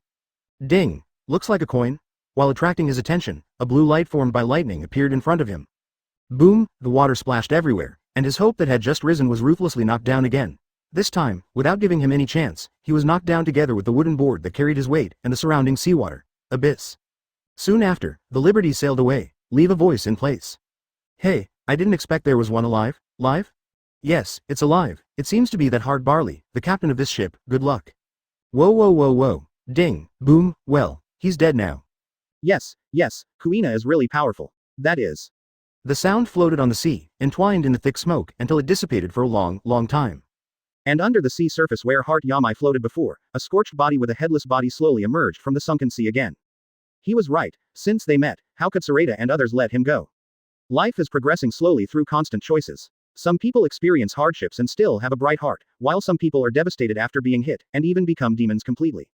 Is it wrong for Hart Malt to kill nobles? That's right. What was wrong was that he inflicted his pain on civilians who were weaker than him in a more brutal way. Advertisement. What's wrong is that he hates the nobles, but he is doing more cruel things than the nobles. What was even more wrong was that he himself was too weak, and happened to meet the mighty Sorata and others. Wrong. It is this world. Because above this chaotic sea is a real place where the weak eat the strong. Here, there is no distinction between good and evil, there is no right or wrong. It's not pleasing to the eye, and it can fight to the death at any time. Here, only the strong can truly live well. And Hart Malt is not only a villain, but also a weak person. This is what led to his final death in the sea. The capital of Seven Waters, but after the O'Hara incident, he changed. So small that only he could hear it. But there is no way, sometimes it is so unsatisfactory. To be honest, he can easily wield a butcher's knife against evil pirates, but the silver-haired gang is obviously not, so from the beginning, he was very reluctant to encounter the silver-haired gang. At this moment, Karat pushed open the door and walked up quickly. From his heavy and fast footsteps, the blindfolded man knew that his plan might have failed. Hope you guys hang out at Sky Island for a while longer, so long that Marine has to call me back. Sigh, emerge from the bottom of the heart, come out from the mouth. The blindfolded man turned over and muttered inwardly. He was always looking for his own justice, on a very inconspicuous bungalow. And beside him, a tall man exuding a lazy atmosphere was also lying on a recliner. Hey, Carter's was just like a real retired old man, lying on the roof, smoking big cigarettes and basking in the sun. It's been almost a week since I came to the capital of Seven Waters, and there is no news of the silver-haired group. However, the man's reclining chair has a parasol and an eye mask. Obviously, he doesn't like direct sunlight, but just likes to sleep. When he was young, he was a hot-blooded guy who practiced burning justice. During this week, they didn't do anything. People who didn't know really thought they were here for vacation. It's not that I've become lazy, but I'm thinking about what kind of justice I should pursue, so it has become lazy justice. Chapter 209. That guy is not some little pirate. Cartrius Saint, there is news of the silver-haired gang. Sure enough, as expected by the man, as soon as Culotte came up, he went straight to Carter's, bent slightly and said loudly. The long-awaited news was told, except, of course, the blindfolded man, Kuzan. It's finally down. After hearing the news, Carter's, who was like a retired old man before, flashed a cold light in his old and calm eyes. He took a deep breath of the cigarette, and left the mouth with the pipe in his right hand. He raised his head, and looked at Culotte in front of him through the smoke that kept coming out of his mouth. Tell me, where are they now? The tone is flat, without a trace of excess. But it was this flat tone that put a lot of pressure on Karat, making his already bent waist even more bent. He didn't look up, and said in a serious tone, "According to the news from Marine, the silver-haired group landed on a very old island 2 days ago, and there happened to be a small Marine base on that island, so that's how I found out." 2 days. Carter's didn't pay attention to where the island was, and where the silver-haired gang was now. Instead, he paid attention to the 2 days. Why 2 days? Kuro turned his head and glanced at the reclining chair next to him, then retracted his gaze, and said calmly, "Marine didn't say anything, and I don't know." Okay. Carterus nodded, and suddenly turned his gaze to Kuzan. "Tell me, Mr. Admiral, why didn't I receive the news 2 days later? Didn't I tell you? As soon as there is news about the appearance of the silver-haired gang, report it immediately." With the appearance of the sound, the surrounding air suddenly became oppressive, and an overwhelming pressure moved towards Kuzan. Although the pressure wasn't aimed at him, it still made all the hairs on Kuro's body stand on end. It was the body's natural reaction to danger, and he couldn't control it. Kuzan, who was under the main pressure of Carter's, seemed to be okay. He first stretched out his hand and yawned, then pulled the blindfold over his head and covered his forehead. Only then did he open his eyes, which seemed to have been getting enough sleep, with blank eyes, turned his head to look at Carterus, shrugged, and said in a rather helpless tone, "Your Highness, Marine has hundreds of bases all over the world, and there are so many things to deal with every day. It is impossible to send everything to naval headquarters in time, and it is not possible to deal with everything in the first time, so for 2 days. When I heard about the silver-haired gang, I can only say that this is the case." Advertisement Carterus took a deep look at Kuzan, and didn't respond to his words. He turned his head, withdrew his momentum, passed the cigarette in his hand to his mouth, opened his mouth to bite the cigarette holder, and took a deep breath to relieve the displeasure in his heart. He has long been displeased with this Marine. This guy has always looked so lazy, it looks more like he is on vacation than him. In fact, he doesn't care at all about whether it's 2 days or not. Doesn't he know how huge the Marine is? Just going along with it, reminding the lazy guy that he's here for a mission, not a real vacation. Breathing out a puff of smoke, Carterus held the pipe, hovered his right hand aside, and looked at Kuro again. "Well, tell me, where are the silver-haired gang now? Should be approaching Guy Island Magic Valley Town soon." Guy Island? He doesn't know about Magic Valley Town, but Guy Island is very famous in the world government's information, because there is a legendary city, Shandora, built with gold. For most people, including those living on Guy Island now, Shandora is regarded as a legend, but for the world government, for the high-ranking celestial dragons, this is not a legend, but a real existence. Even they don't know where Shandora disappeared, but there is no doubt that the once glorious city does exist in the historical records of their world government. Boom boom boom. Carterus turned the pipe over, aimed it at the coffee table next to the recliner, tapped it, and shook off the ash inside, then looked at the sea in the distance. At the junction of the sea, his eyes seemed to cross the limit of distance, and fell on the freedom on the number. "So, the silver-haired gang will come here soon?" A deep, emotionless, and majestic voice sounded, and it fell to the hearts of everyone on the rooftop, like a sledgehammer, making everyone's hearts sink. They knew that when the silver-haired gang arrived, it would be an earth-shattering battle, destined to be recorded in the history of Marine and world government. This also made Kuzan, who had been slack by the side, feel a sinking heart, and at the same time, a long-lost sharpness rose from his body. Even if he didn't want to collide with the silver-haired gang, as a Marine admiral, he was still in the Marine system for a day, so he had to obey the orders of the world government and the orders of the celestial dragons. After all, it was the pirates who attacked this time, not anyone else. He had no right to refuse, and he had no reason to refuse. Because Marine's duty is to crusade against all teams or individuals on the sea that are not recognized by the world government and Marine. This type of people, as long as they do things against the wishes of the world government or Marine, they are all the targets of their crusade, and they are all pirates. Even if this person, this team, is not a villain, what they do is to save more people, but the world is not black and white.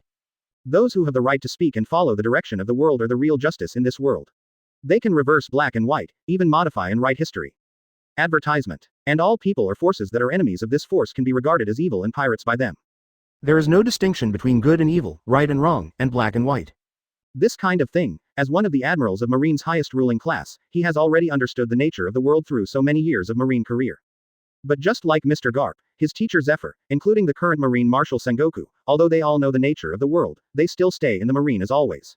Why? Of course, it is because the justice of Marine is not bestowed by the world government, nor by the flag of Marine, but by tens of thousands of Marines who truly have a heart of justice. Although there are various and different justices in Marine. Justice in King's Landing, justice without killing. Absolute justice, lazy justice, ambiguous justice. But no matter what kind of justice, in his opinion, staying in the Marine organization is better than being a wanderer outside, because here, at least you can truly understand the truth of the world, believe in yourself, and practice your self-justice in my heart. Otherwise, Marine really lacked their kind of true righteous people. That world, that Marine, it is really unimaginable. And if he wants to practice his own justice, he must first climb to the highest position of that Marine, so that most Marines will implement justice according to his will. And if you want to sit in that position, you must first not violate the reasonable order of the world government. The crusade against the silver-haired gang is a reasonable order from the world government. So although he has a headache and conflicts in his heart, he has to show his edge to deal with the upcoming silver-haired Sorata, which is causing headaches for the world government and the entire marine. That guy is no little pirate. Chapter 210. Let it be. The morning light shines through the gap in the window, reflecting on the face of a handsome man lying on the bed by the window. There was a smile on the corner of the man's mouth, as if he had dreamed of something beautiful in his sleep. However, no matter how beautiful the dream is, it is just a dream after all, when the light of the morning light gently knocks on the man's eyelids. Everything in that dream, like a castle in the air, disappeared quickly like a phantom. All this made the smile disappear from the corner of the man's mouth, and he couldn't help the trembling of his eyes, and then slowly opened his eyes, revealing the starry sky like blue in his eyes. When the sun was setting yesterday, they sailed to Guy Island. Instead of going to Magic Valley Town, they just found a sparsely populated place to stop and rest. I didn't expect to be so lucky that I ran into the legendary diamond-shaped uncle, Kulilang, and his younger brothers, the Ape Mountain United Army, a salvage fleet composed of orangutans, in a random place. He didn't bother Kulilang, and Kulilang obviously recognized the flag on their ship, so he didn't come up. Perhaps he would never have imagined in his dreams that the person who found the golden bell and rang the golden bell to make him believe in Shandora and that his ancestors did not lie was the person on the ship in front of him. In a few days, he will take his little brothers to find the real dreamland. Although he knows that the road ahead will be difficult, he has the courage and perseverance to make it happen. Because the bell that rang from time to time that day was their best guiding light. For this reason, even if he really died in the sea, he would not hesitate to do so. Sorata lifted the quilt on her body, landed on her feet, stepped on the slippers, then squirmed in, stood up, walked to the window, opened the curtains with a rattling sound, then stretched out her hand and opened the window. The early bird chirping and the sound of the sea rushing to his face made Sorata's head clear instantly. Looking out of the window at the beauty of the rising sun in the sky, he couldn't help but smile. There is a reason why this piece of sea always makes people linger. Even the beauty of the sunrise is so breathtaking and beautiful. What? Looking down, he saw a huge sailboat parked in the distant waters on the sparkling sea. What was he doing? He vaguely felt something in the slightly vibrating air coming from there. It's not like salvaging gold. Sorata touched the sparse stubble on his chin with his left hand, pondered for a moment, and then his eyes lit up. These guys are not looking for the time of the rising current. That's right, since Uncle Rhombus knows that Shandora is in the sky, and he has seen the rising current, with his character, I'm afraid he can't wait to go to the sky to see what's going on. Advertisement, Sorata murmured in his heart, then put down his hands, turned around and walked to the wardrobe beside him. These things are not what he should care about. Everyone who left his hometown and sailed on this sea has his own story and his own way of life. On the road of pursuing dreams, some people fail every moment, and some people succeeded. He didn't know if Uncle Rhombus would succeed, but he could only be here, silently wishing him a blessing in his heart. There were not so many others. After all, they didn't know each other, and he wouldn't wait here for a month, or even a few months, just for the sake of Uncle Diamond. This is his own choice, his own pursuit, isn't it? He opened the closet and took out a white shirt and colored shorts. His room is very simple, just as simple as his usual clothes, except for a bed, a desk, a wardrobe, and some wooden barrels. There is nothing else. After getting dressed, Sorata turned around, staring at Zon Kong on the knife rest in a daze. Originally, he thought that with the amount of his armament hockey, he spent most of the day tempering Zon Kong, and it should be easy for Zon Kong to become a black sword. But he was wrong. He found that after such a long period of tempering, Zon Kong remained unchanged except for a slight strengthening of the blade. This let him know that it might be very difficult to temper the black knife quickly. After all, there are only two black knives he knows in this world. One is the legendary dragon-slaying warrior, sword hero Ryoma's matching sword, Black Sword Autumn Water. There is no doubt that this sword was tempered by Ryoma himself, because Wano-kuni has records, and Koshiro also knows it, which led to him knowing it too. The other is the world's #1 swordsman at this time, Hawkeye Mahawk, and the one in his hand is known as the world's strongest black sword, one of the 12 masters of the supreme sword, Black Sword Knight. This knife is undoubtedly a black knife. He has seen it with his own eyes, but he doesn't know whether Mahawk tempered it into a black knife or whether it was a black knife when he got it. Originally, he thought that as long as Haki was strong enough and kept tempering, he could make the sword black, but obviously he thought it simply. There are many strong people in this world, and Haki is also strong, so why are there only two known black knives? He thought about it, and gradually got an answer. Whether it's Roger, Whitebeard, or Shanks, even if their Haki is the best in the world, even if their strength is strong enough. But it was because their strength went from weak to the strongest, and they were promoted too quickly, so they didn't have the time to cover the blade with Haki, so that the blade could grow with Haki in the battle. So their knives, even if they are both supreme and fast knives, cannot be turned into black knives. Regardless of whether it is Ryoma or Mahawk, they are all pure swordsmen. They put most of their energy into the sword in their hands from the beginning. They believe in the sword sincerely and have fought thousands of times with it. It's like tempering steel. They attached armament Haki again and again, and fought again and again, so that the toughness of Haki was completely integrated into the sword, which became the black sword. Thinking of this, he couldn't help shaking his head. Advertisement. His situation is similar to Roger, Shanks, Whitebeard. On the one hand, the strength is too strong, there are no opponents, and the weak are basically killed in seconds, which cannot really temper Zonkong. On the other hand, they all have a common characteristic, that is, they are not pure swordsmen. Although Sorata uses a sword, his swordsmanship is also superb. But most of his sword skills are actually brought about by imagination and space. Otherwise, he cut it out with brute force based on his monster-like physical fitness. It seems that his swordsmanship is very strong, but only he himself knows that all this is caused by his too much knowledge and rich imagination. Aside from his knowledge and imagination, in fact, although his real swordsmanship talent is not comparable to that of ordinary people, it is not comparable to Kuina and Zoro in real terms. So this led to the fact that although he also likes knives, he is not yet obsessed.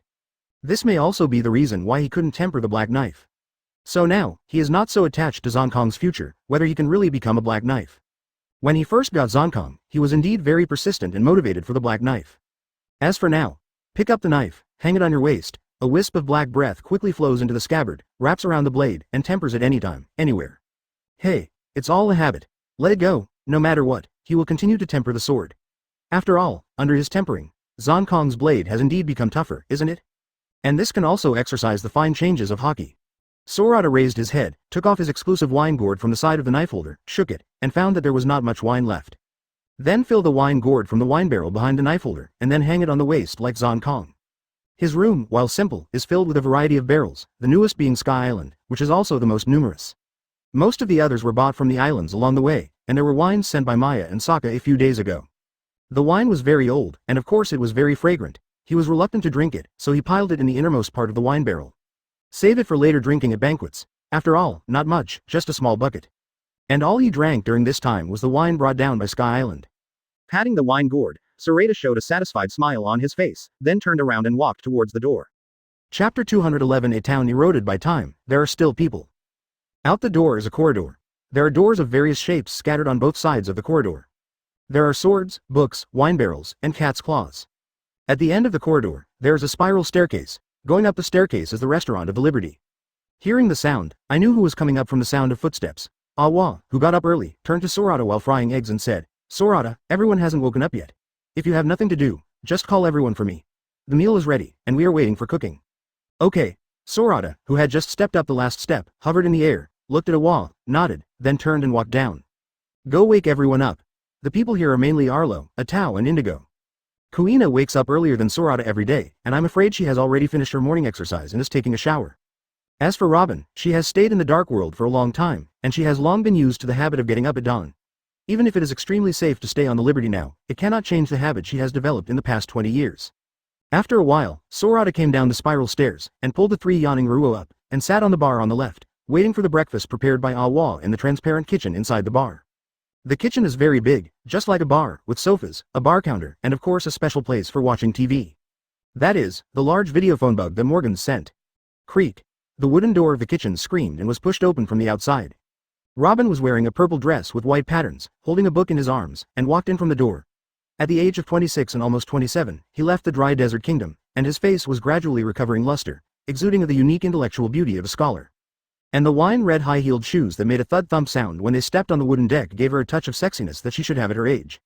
Following behind Robin is a figure in a pink kimono. Different from Robin's intellectual and sexy. 17-year-old Kuina has a cold face, a pair of clear eyes, like a sharp sword, shining blue light in the morning sun, and long dark blue hair, which is casually tied behind her back and tied into a ponytail. A heroic posture that is different from that shown by ordinary women. And of course, there's beauty. And it was such a woman, who was more heroic than most men. When she looked at the man with silver hair by the bar, she would reveal the tenderness and attachment that only men can truly feel. Advertisement like water, like wind, like the dawn of dawn. And the man seemed to be able to feel the tenderness from the woman, and when he turned his head, there was also a gentle smile in his blue eyes. It's just that there is a little more tolerance and pampering in his gentleness.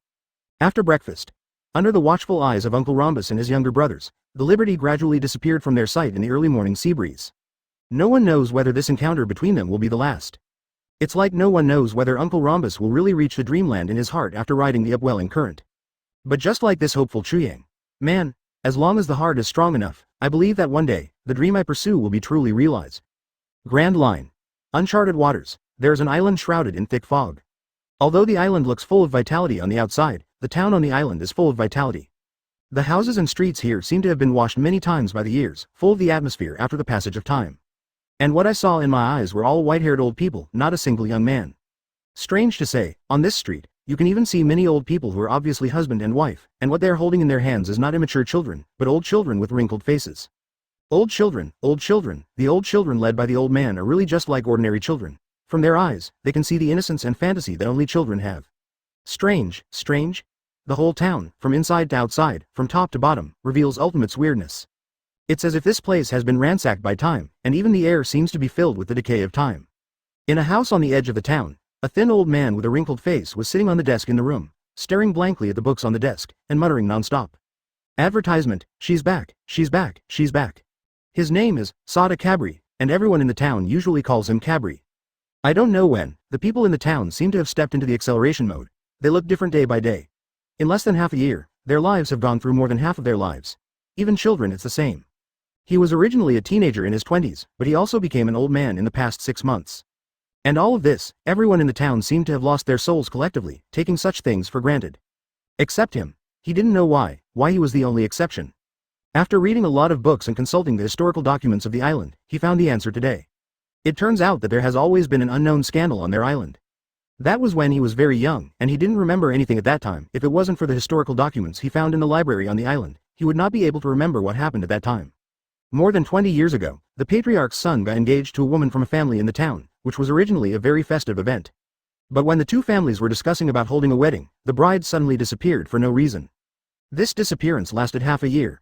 Originally thought that this matter would just be left as it is. Since the girl disappeared, she definitely didn't want to marry. Although the man's family is the mayor of the town, he didn't bully others. But he remembered that it was dusk, when he was playing with his friends on the beach outside the town under the setting sun. He saw a woman, a very beautiful woman with a big belly, slowly climbed onto the beach island. And this woman, he only knew now, was the woman who was engaged to Genzi's son. It's fine if she doesn't come back, and it's fine if she doesn't come back pregnant, but not only did she come back, she also came back with a big belly. This is a very terrible thing. Because, according to the rules of their island, such a woman who is engaged to someone else but conceives someone else's child will be punished by burning fire. That night, he was locked at home by his father, completely unaware of what was going on outside. All he knew was that in the sound of the wind, there seemed to be a woman's hysterical roaring, crying and cursing. Now that I think about it, that voice is probably the last curse of a woman. Chapter 212 Encounter. The next day, the whole town returned to its original state, without any change, but the beautiful woman who slowly came to the island with the setting sun behind her back never appeared again. Even the woman's family didn't care about the woman's disappearance. And in his childhood memory, the touch of white blown by the wind and the red on his feet were also completely sealed away like phantoms. It wasn't until he opened up the history and really walked into that unknown period of time that he realized how terrible things happened that night. According to the book, it was the woman's father who personally sent the pregnant daughter who was about to give birth to the mayor's home, and he and the mayor personally called all the adults in the town, and together with them, tied the woman to the square in the middle of the town on the pillars, and then everyone ignited the fire. No wonder there is always a black mark of fire on the square of the town. It turns out that there is the place of burning. Although he knew that there were many special rules on the island, he had never seen them until he was this old. He never thought that in this history, such a cruel thing would actually happen in his childhood. He could imagine how desperate that woman was when she was slowly engulfed by the fire under the eyes of many people and their indifferent eyes. Especially in the crowd, there are still his close relatives.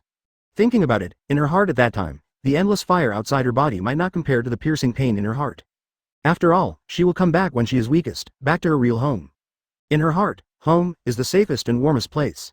But she didn't expect that the warmest family members would be the most direct people who killed her and the unborn child in her belly. Shaking his head, he raised his head and looked out the window. Looking at the dense fog covering the entire island in the sky, a trace of sadness flashed in his eyes. I don't know when it started, it may be a few months, or it may be half a year. The island, which was originally sunny and easy for humans to live in, will always be covered by clouds and fog. Keep the island in darkness for most of the day. Only when dusk approaches and the sun sets, the clouds and mist will dissipate, revealing the island that seems to be on fire. This also makes the island look like a burning candle lamp from a distance. And that wick. Looking down, Capri looked at the church built on the high ground behind the central square of the town in the distance, with complicated emotions in his eyes. That wick, right there in that church. As for lamp oil, it is everyone in this town. What happened that night is not recorded in historical texts, only a few pens are written, that is, the woman seemed to disappear in the fire. As for how it disappeared, no one knows. He said how the nuns who came to the island half a year ago gave him a sense of déjà vu. Advertisement. Thinking about it now, this young nun who has been living in the church since she came here and is respected by the people in the town is either the woman herself 20 years ago, or the child in her belly. After all, no one knew whether the woman was really dead. If it is not dead, or if the child is not dead, then after gaining power, it is understandable that he will come back for revenge. Thinking of this, Capri withdrew his gaze, and the pity in his eyes disappeared. Although the woman's incident was caused by the town, it had nothing to do with him. He is only 25 or 6 years old. Although he looks old, he is still very young. So he didn't want to die, really didn't want to die. After closing the historical text on the table, Capri's legs trembled slightly, and he slowly stood up. He took the backpack that had been prepared by the desk, stuffed the historical texts in the bag, and finally took another look at the church in the distance, retracted his gaze, and went out the door. Since Goddess of Luck had favored him and kept him clear, he couldn't just stay here and wait to die. Ring noon. The sun is shining. Liberty rides the wind and waves, and sails quickly in a certain direction. At this moment, Arlo's shout came from the top of the mast, breaking the silence at the bow. Sorata. Okay. Opening his eyes, there was confusion in his blue pupils. He raised his head and looked at Arlo at the top of the mast. The confusion in his eyes disappeared instantly, and he said loudly, "What's wrong?" "Front left, there is a small boat." "Boat?" The mind is instantly clear. Except for Mahawk, who is extremely confident in his own strength, and Kuzan, who can ride a bicycle on the sea with his fruit ability, who dares to go out to sea alone in a small boat. You know, this is the Grand Line. Shaking his head, a red light flashed in his blue pupils. He paused as he reached out and stroked his chin. "I'm not a strong man." This gave him the feeling that he was a late old man. Could it be that I met a water burial advertisement? Thinking of this, he quickly turned over and sat up from the deck chair, put on his slippers, and walked quickly to the side of the boat. It's not like a water burial, but rather a death. I saw a small boat on the sea surface on the left front of the Liberty, heaving and falling with the waves. Compared with the vastness of the sea, the boat is like a fallen leaf in the sea. Judging by the undulations, if the weather in this sea area is not so good at the moment, it might have been overturned by the waves long ago, and the ship was destroyed and people died. There was only one old man on board. Sorata looked at the boat in the distance, a trace of curiosity flashed in his eyes. Whether it is a death or something else, there will be very interesting stories. Thinking of this, he withdrew his gaze, turned around, leaned his back on the guardrail, raised his head and shouted at the cab. "Adao. Exist." At the door of the cab, Adao's head popped out, with a cigarette in his mouth, staring at Sorata suspiciously. "Go to the left, there is an old man there, let's go and have a look." Oh, after making an "okay" gesture to Sorata, Adao turned her head back. Immediately, under Adao's control, the Liberty quickly turned and headed to the front left. Covered in shadows, Capri, who was lying in despair on the boat, opened his eyes, and met the pair of blue pupils on the bow of the Liberty, which seemed to be able to see through people's hearts. Not an old man? Sorata looked at Capri's pair, and the clear pupils that stood out on his old face, with doubts in his eyes. What a handsome boy. This was Capri's first thought when he saw Sorata, and then his pupils glowed with hope. He thought that if he got out of the island, as long as his luck was not too bad, he would meet other ships no matter what. Even if it's a pirate ship. Don't look at their island as if it is very old, but it is not. They are only a day's flight away from the capital of Seven Waters, which has a strong commercial atmosphere. It's just that their island is not on the main route, so it is a little deserted. As long as you get out of the island, it won't be long before you can actually see the boats going to the capital of Seven Waters. I don't know if God is playing tricks on him. He could not see any of the boats that were easy to meet in the past. He knows that it is absolutely wishful thinking to spend the night on the Grand Line with his small boat. He went to sea to find a way to live, not to seek death. Luck is actually not bad. He actually doesn't know why he has to wait here all this time. Fortunately, he only waited all morning before the boat arrived. Chapter 213 Time. He escaped from the island last night, and went out to sea at dawn today, and has been waiting here until now. Brother, can you take the old man with you? Capri quickly sat up, then propped his hands on both sides of the boat, stood up slowly, and then looked at Sorata with hope. Although I know that there are many merchant ships going to the capital of Seven Waters, ordinary merchant ships are still very willing to lend a helping hand when they encounter victims at sea. After all, he looks like an old man at this time, a harmless old man. And judging from Sorata's dress and temperament, as well as Liberty, it is clear that Sorata is not a businessman. Not a businessman, then. Pirates. This was the last thing he wanted to meet, but he didn't know that he had missed the Liberty, and he couldn't wait for the next one today. And from Sorata's face, Sorata was not a vicious person, but instead exuded a smell. It makes people feel a gentle and intimate atmosphere when they look at it. Also, in his heart, when he saw the flag of the Liberty, it seemed that there was a voice telling him that he must board this ship. That's why when he saw Sorata, he showed hope and couldn't wait to ask. Sorata stroked her chin and thought about it, then looked down at Capri and smiled lightly. Yes. Hearing that Sorata agreed to his request, Capri subconsciously breathed a sigh of relief, and then wanted to turn around to get his luggage. At this moment, Sorata's next words made him stay in place. Just listening, Sorata said with a slightly excited tone. You can also board our boat, but you have to tell us the reason why you are so old. Reason? Behind Sorata, Kuina lay on Sorata's back, her head protruding from his left shoulder, staring at Capri curiously, and said to herself. It's really weird, with such clear eyes, this kind of look is impossible to appear on an ordinary old man who is late. Sorata stretched out his hand and pulled Kuina out to make her stand still. Then, in a thought, the wine gourd on the coffee table behind him flew over automatically and was taken by his right hand. Pulling off the cork, he raised his head and took a sip of the wine. Looking down at Capri, who was stunned, Sorata said with a smile on his lips, "How is it? Tell me. Maybe we can help you out of trouble." As he spoke, he let go of his right hand, letting the wine gourd float in front of him, and his whole body suddenly exuded a monstrous sharpness. The sharp edge disappeared in a flash, and the Liberty and Capri's boat calmed down in an instant. It was as if they were not on the sea at this time, but on a calm lake. Capri looked at the wine gourd floating out of nowhere on the right side of Sorata's head, feeling the calm sea below him, with a dazed expression, and instantly came back to his senses. He first looked around. When he saw the rough sea not far from his boat, his pupils contracted for a while. What is this? Turning his head, he stared at Sorata in disbelief. Obviously, Sorata's ability has surpassed his imagination. Advertisement, it can calm the sea, and Sorata's previous flash, as if to split the sky, all remind him that the person in front of him is not a small person, maybe he is really a great big person. When Sorata saw Capri's reaction, he didn't explain it. He raised his head while smiling slightly. The wine gourd automatically flew to the top of his head, tilted. An array of silvery white shone under the sunlight, transparent like when used wine slanted down from the mouth of the gourd, and slowly flowed into his mouth. Goo. After taking 2 big gulps, the wine gourd returned to its place, and Sorata breathed out a mouthful of alcohol. Sometimes to make a person believe in you, you have to show some strength properly. Although I don't know what troubles the person in front of me has encountered to make him so old, but in this world, all he can think of is devil fruit. What can make people old is not the oldness shown by the thin body in the general sense, but the oldness in the true sense of the whole body, as if time and life have been taken away. Then this devil fruit cannot be an ordinary fruit in the general sense. How can a fruit that can be linked to time and life be ordinary? That's why Sorata is interested in the person in front of him. Even though he didn't say anything, Sorata would let him aboard. After all, in Sorata's eyes, he was not a bad person, a wicked person. Just a commoner. Slightly hesitant, but he didn't know what to think of. He looked at Sorata with a look of hope that was even hotter than when he saw Sorata for the first time. Can you really help me? Do you really want to help me? No one wants to leave their hometown, especially someone like him who has stayed on the island where he lives all his life and has hardly ever been out of the island. There are his childhood sweethearts, his best friends, and the land he loves deeply. If he wasn't the only one sober, he wouldn't have escaped alone. And he escaped, of course. The first reason was to survive, and another reason, of course, was to find someone who could help him in their island. As long as you say it, I will definitely help you. After all, I am also very interested, aren't I? Sorata looked at Capri, opened her mouth and grinned. There was a hint of confidence in his smile, as if any problem could be solved easily. In this world, there are only 3 fruits that he can be sure of about the fruits of time. They are the time fruit, owned by Kazuki, the sluggish fruit, owned by Silver Fox Foxy, the backward fruit, owned by Ain. There are also yellow spring fruits, op fruits, that don't know if they are time-related, and jewelry Bonnie's fruits whose names are unknown. The fruit of the underworld can break the boundary between life and death, transcend time and space, and after death, the soul will return from the underworld and be resurrected. Whether it is eternal or not is unknown. Advertisement. As for the op fruit, although it looks like a space type, it has the ability to make people live forever, and this ability can also be regarded as a time type. The fruit of Jewelry Pony can make people switch freely at different ages. And every fruit above can be said to be the existence of heaven defying. He met a fruit about time here, of course he was interested.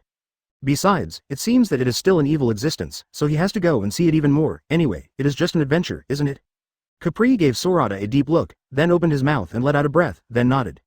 Okay, I can tell you, but let me tell you first, it's dangerous there. After listening to it, I won't blame you if you don't go, but after you go, you will bear the consequences yourself. Although from Sorata, he felt a power he had never felt before. But that woman, by some unknown method, absorbed the time of the entire island and wrapped up the town. For that woman, while he sympathized, he was full of fear. And this kind of fear, as he left the island, his body didn't recover at all, and it became more and more. Don't worry, we know our own affairs. Sorata laughed, and didn't take Capri's danger at all seriously. Although there are many fruits in this world, as long as you eat them, you will have bugs. However, this kind of fruit pervert is really pervert, but it has a very serious disadvantage, that is, it is difficult to develop. Often what it looks like after eating, it will stagnate in this way afterwards. For example, the childlike fruit of sugar, enough bugs. But that thing is of no use to the strong armament hockey, or the strong with a strong sense of knowledge. I'm afraid it's useless. There is also a bug in Perona's ghost fruit, but just like the Tongshu fruit, it is also restrained by the strong hockey. In fact, in this world, when a person has really cultivated hockey to the peak, he can actually be regarded as a peak powerhouse. Such as Garp, such as Zephyr, such as the previous Marine Marshal, Kong. All of them are hockey peak powerhouses, and they are all existences who drive the big pirates away. Such a strong man, combined with the firepower of marine warships, and not afraid of seawater, can make more than 99% of pirates in this world afraid. And Roger, really, very many, of course, also includes Sorata. Although his hockey has not yet reached the peak that he can reach, but his hockey at this time has indeed surpassed more than 999% of the people in this world. So what reason does he have to be afraid of a demon fruit power that stays in the first half of the Grand Line? Even if this person may be a fruit-capable user who ate time-type or life-type fruits. This is not arrogance, but his confidence in himself and his clear understanding of himself. Chapter 214 Escape. It was approaching dusk. The sun was as if drinking wine, and while his face was flushed, the sun was no longer as hot as Shangwu. Facing the sea breeze, it is full of warmth, and the clouds where the water and the sky connect have a golden halo. From a distance, it looks like a piece of golden cotton, and the island under the clouds is also coated with a layer of golden light. It seems that the island shrouded in dense fog has a trace of sacredness and solemnity, as if the island of God that only appears in dreams. This is, your hometown, the Lantern Island you mentioned? On the bow of the Liberty, Sorata looked at the beautiful island in the distance, turned her head and smiled at Capri who was sitting on the chair behind her, not to mention, the name is quite appropriate. Withdrawing his gaze, he looked at the small island in the distance, under the clouds, like an oil lamp with a wick lit. There was a smile in Sorata's eyes. From a long distance, he could feel the unusual aura emanating from the island. This island looks very young, but the whole island is full of the same twilight atmosphere as Capri, as if this island, like people, was taken away by something. On the way they had all heard Capri's story about the women and what had happened on the island. Logically speaking, everyone on the island didn't know what was going on, and it was impossible for Capri to stay awake alone. Because no matter how you look at it, Capri is just an ordinary person. An ordinary person cannot stop Devil Fruit's ability. And after experiencing such a bloody feud, no matter whether the person on the island is the woman herself or her descendants, if you think about it, it is impossible to let any person on the island go. Including Capri. This is rather strange. Since she can take the time of the entire island, including the island, how could she not know that Capri escaped? Got it from Capri. Since the nun who resembled the woman more than 20 years ago came here half a year ago, the island has been shrouded in thick fog. Only at dusk, the thick fog will gradually dissipate, revealing the true appearance of the island. And around the island, there is also an enchantment similar to a space maze. As long as people get close to it, they will walk back in a daze, and they will not be able to get out no matter what. How did Capri come out? What do the people on the island rely on to survive? And even if he is sober, it is impossible for him to pass through the trap set by Devil Fruit's ability as an ordinary person. All of this is full of weirdness. Advertisement. From this point of view, the woman on the island may have other wishes, maybe she doesn't just want revenge. Interesting. He does not comment on what happened to the woman more than 20 years ago. Sometimes the bad habits of backwardness will indeed lead to many tragedies. Let alone this world, as long as there are human beings, there will be a world. As for the fact that a woman seeks revenge from the previous generation of Capri, he will not pay attention to it, nor will he pay attention to it. After all, it is just a personal enmity. Not to mention women, even if it is anyone who has encountered such a tragic thing, they will not easily let go of the hatred in their hearts. But although the woman has her reasons, and Sorata sympathizes with the woman, she will not let her go so easily. Because her revenge turned to revenge, but it implicated Capri's generation. Their generation has nothing to do with the women of 20 years ago. Well, *** determines thinking. From his point of view, the woman at this moment is undoubtedly a villain, and he only does what he thinks he should do. As for other things, he doesn't want to bother. If it was really like what he thought, which woman let Capri go intentionally or unintentionally, let him come out to rescue soldiers, or what? That would prove that woman, at least not beyond hope. Maybe she was just venting her anger and didn't want to kill the people on the island. These are just speculations, and the answer will not be known until after arriving on the island. After a while, as the sun set, the smog-shrouded island looked like a picture scroll, and the door slowly opened, allowing the Liberty to approach the island smoothly and stop in a deep water bay. The island is small and not on the main waterway, so while it is deserted, there is no decent pier. There is only one simple pier made of trees, which is convenient for the residents of the island to go out and board the island. Although there were sparse small sailing boats parked in the harbor at this time, judging from the tattered sails and gray marks on the boats, and the weedy shore, it was obvious that no one had visited here for a long, long time. In his opinion, at least many years, not half a year as Capri said. Looking at Capri's back, Sorata's eyes flashed red, but quickly retracted. Along the way, he used his knowledge and perception many times, and even used his spirit, but no matter how you look at it, Capri is an ordinary person. It is impossible for such an ordinary person to escape his observation. Shaking his head, he didn't think much about it. On the shore, go in. Not far. Advertisement. Everyone was blocked by a twisted air wall. Sorata looked at the air wall in front of him, a gleam flashed in his eyes. Although this thing can block the footsteps of most people, it can't stop them. Looking at the air wall, Sorata's gaze seems to have crossed the space, and saw the houses and streets inside that have been corroded by time. Anyone else? In the center of the town, on the high ground, in the church, a figure that was as hot as the sun and was burning like a wick. And at this moment, as if sensing the gaze projected by Sorata, that figure like a wick suddenly turned his head. His gaze was like two balls of fire, and cast a cold gaze towards Sorata. When the eyes met, the wall of air in front of everyone's eyes twisted for a while, and then there was a thunderous thunder, which resounded through everyone's hearts. Strong. It's just that the light is no longer warm, but full of coldness and domineering. And the last sentence he left for everyone was, "Peak powerhouse?" I saw that Capri had stepped into the air wall in front of him from the side without anyone noticing it at some point. The figure standing in the church, in the afterglow of the setting sun at this moment, the aura on his body replaced the sun in the sky, and from his perspective, it erupted with a blazing light that was no less than that of the noon sun. As for the breath after that, he didn't care about it. Run away. And behind him, there are two figures, one bright, one dark, one cold, and one crazy. And just when his head was about to enter the air wall at last, the madness in his eyes returned to calm like a flash of light, and he returned to the way Sorata had just seen him. Sorata's face showed an unprecedented dignified expression, which was completely different from his previous thoughts. He thought that the people here were lucky enough to get a fruit about time or life. Not what he imagined. I don't know who he hates, anyway, he has completely changed his appearance now. World government. And more than one. And such a peak powerhouse has no reputation, and in his cognition, it is only found in that organization. Thinking of this, he suddenly turned around and looked in the direction of Capri. With a few ferocious screams, his body completely stepped into the air wall. The strength of this aura even surpassed most of the strong men he has walked along the way, and it has reached the height that Admiral can only have with Mahawk, Kizaru, and so on. During the distortion, it was as if his soul had been sucked out. From the inside to the outside, he completely lost the appearance when everyone saw him before. Now, while his face is twisted and full of madness, his eyes are also full of blood red. Hate, Chapter 215 Soul. Escape. Where are you going? In Capri. No, to be precise, it's not Capri, but something they don't know what it is. After it melts into the air wall, the space here expands rapidly. And the dense fog that was gradually dissipating with the setting sun quickly surrounded him as if summoned by something. While completely covering the island, it blocked the outside view and also blocked the escape route of Sorata and others. All these changes came very suddenly, extremely fast, so fast that everyone had no time to retreat. Sorata could retreat, but he didn't move because his companions were still around. Woo woo woo, just then, a cold wind blew. Let the front, the town that has been soaked by the years and has no lights, is full of strangeness in the eyes of everyone at this moment. Even though they didn't know what it was, the biological instinct still made everyone's hearts rise in an instant. Sorata, on the high ground in the distance, there are two very powerful auras. Kuina squinted her eyes, stared up at the center of the town, the only highland with the smell of lights, and spoke in a serious tone. And this town, looking down, doubts appeared on her face. Her body was reminding her that the town ahead was very dangerous, but she couldn't feel anything with her knowledge. Even if electromagnetic waves are added, it is the same. But on the high ground, there were 7 auras, 2 of which, in her senses, were like fireworks in the dark night, dazzling and full of energy. That's no less than the Marine Admiral they met on Ore Island, Paluzolino, dubbed by Sorata, the yellow Pikachu guy. An aura is as deep as an abyss, like a black hole, making people feel the pressure from the depths of their soul. The other is like Yan Bing, trying to freeze her perception.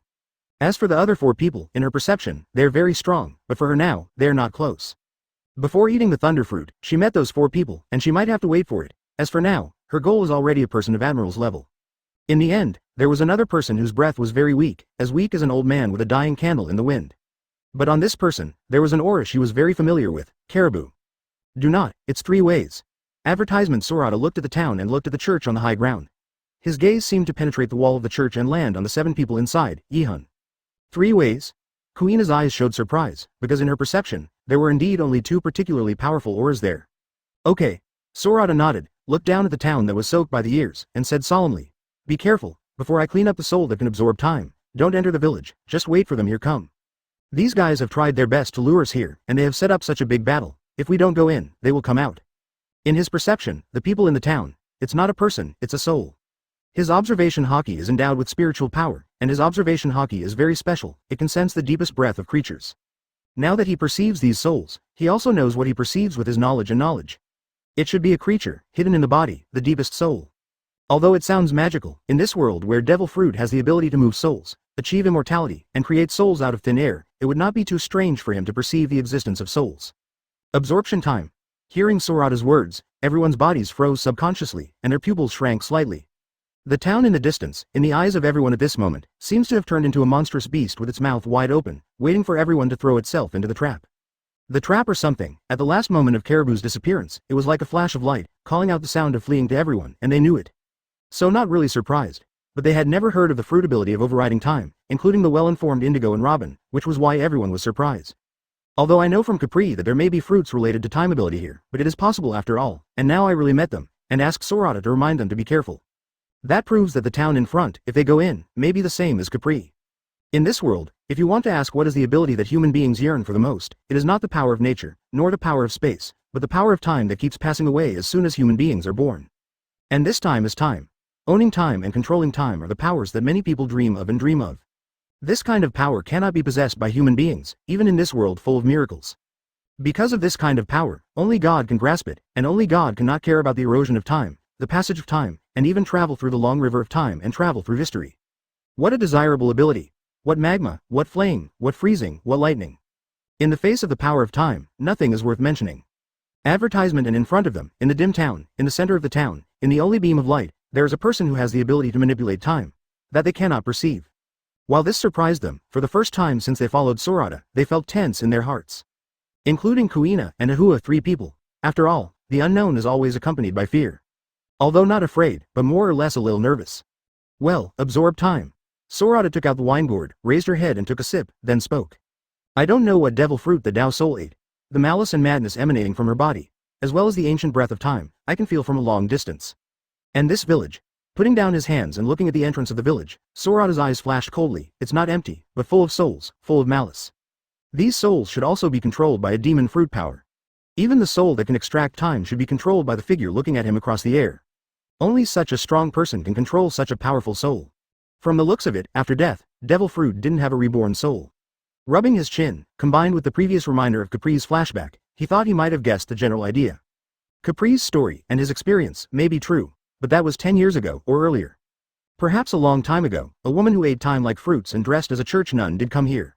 This nun may be the woman in Capri's story, or she may be the woman's child. When she came here, she did use the fruit of time to absorb everyone's time. But the ending was not that Capri was awake and went outside to find a way out, but that all the people in their town died.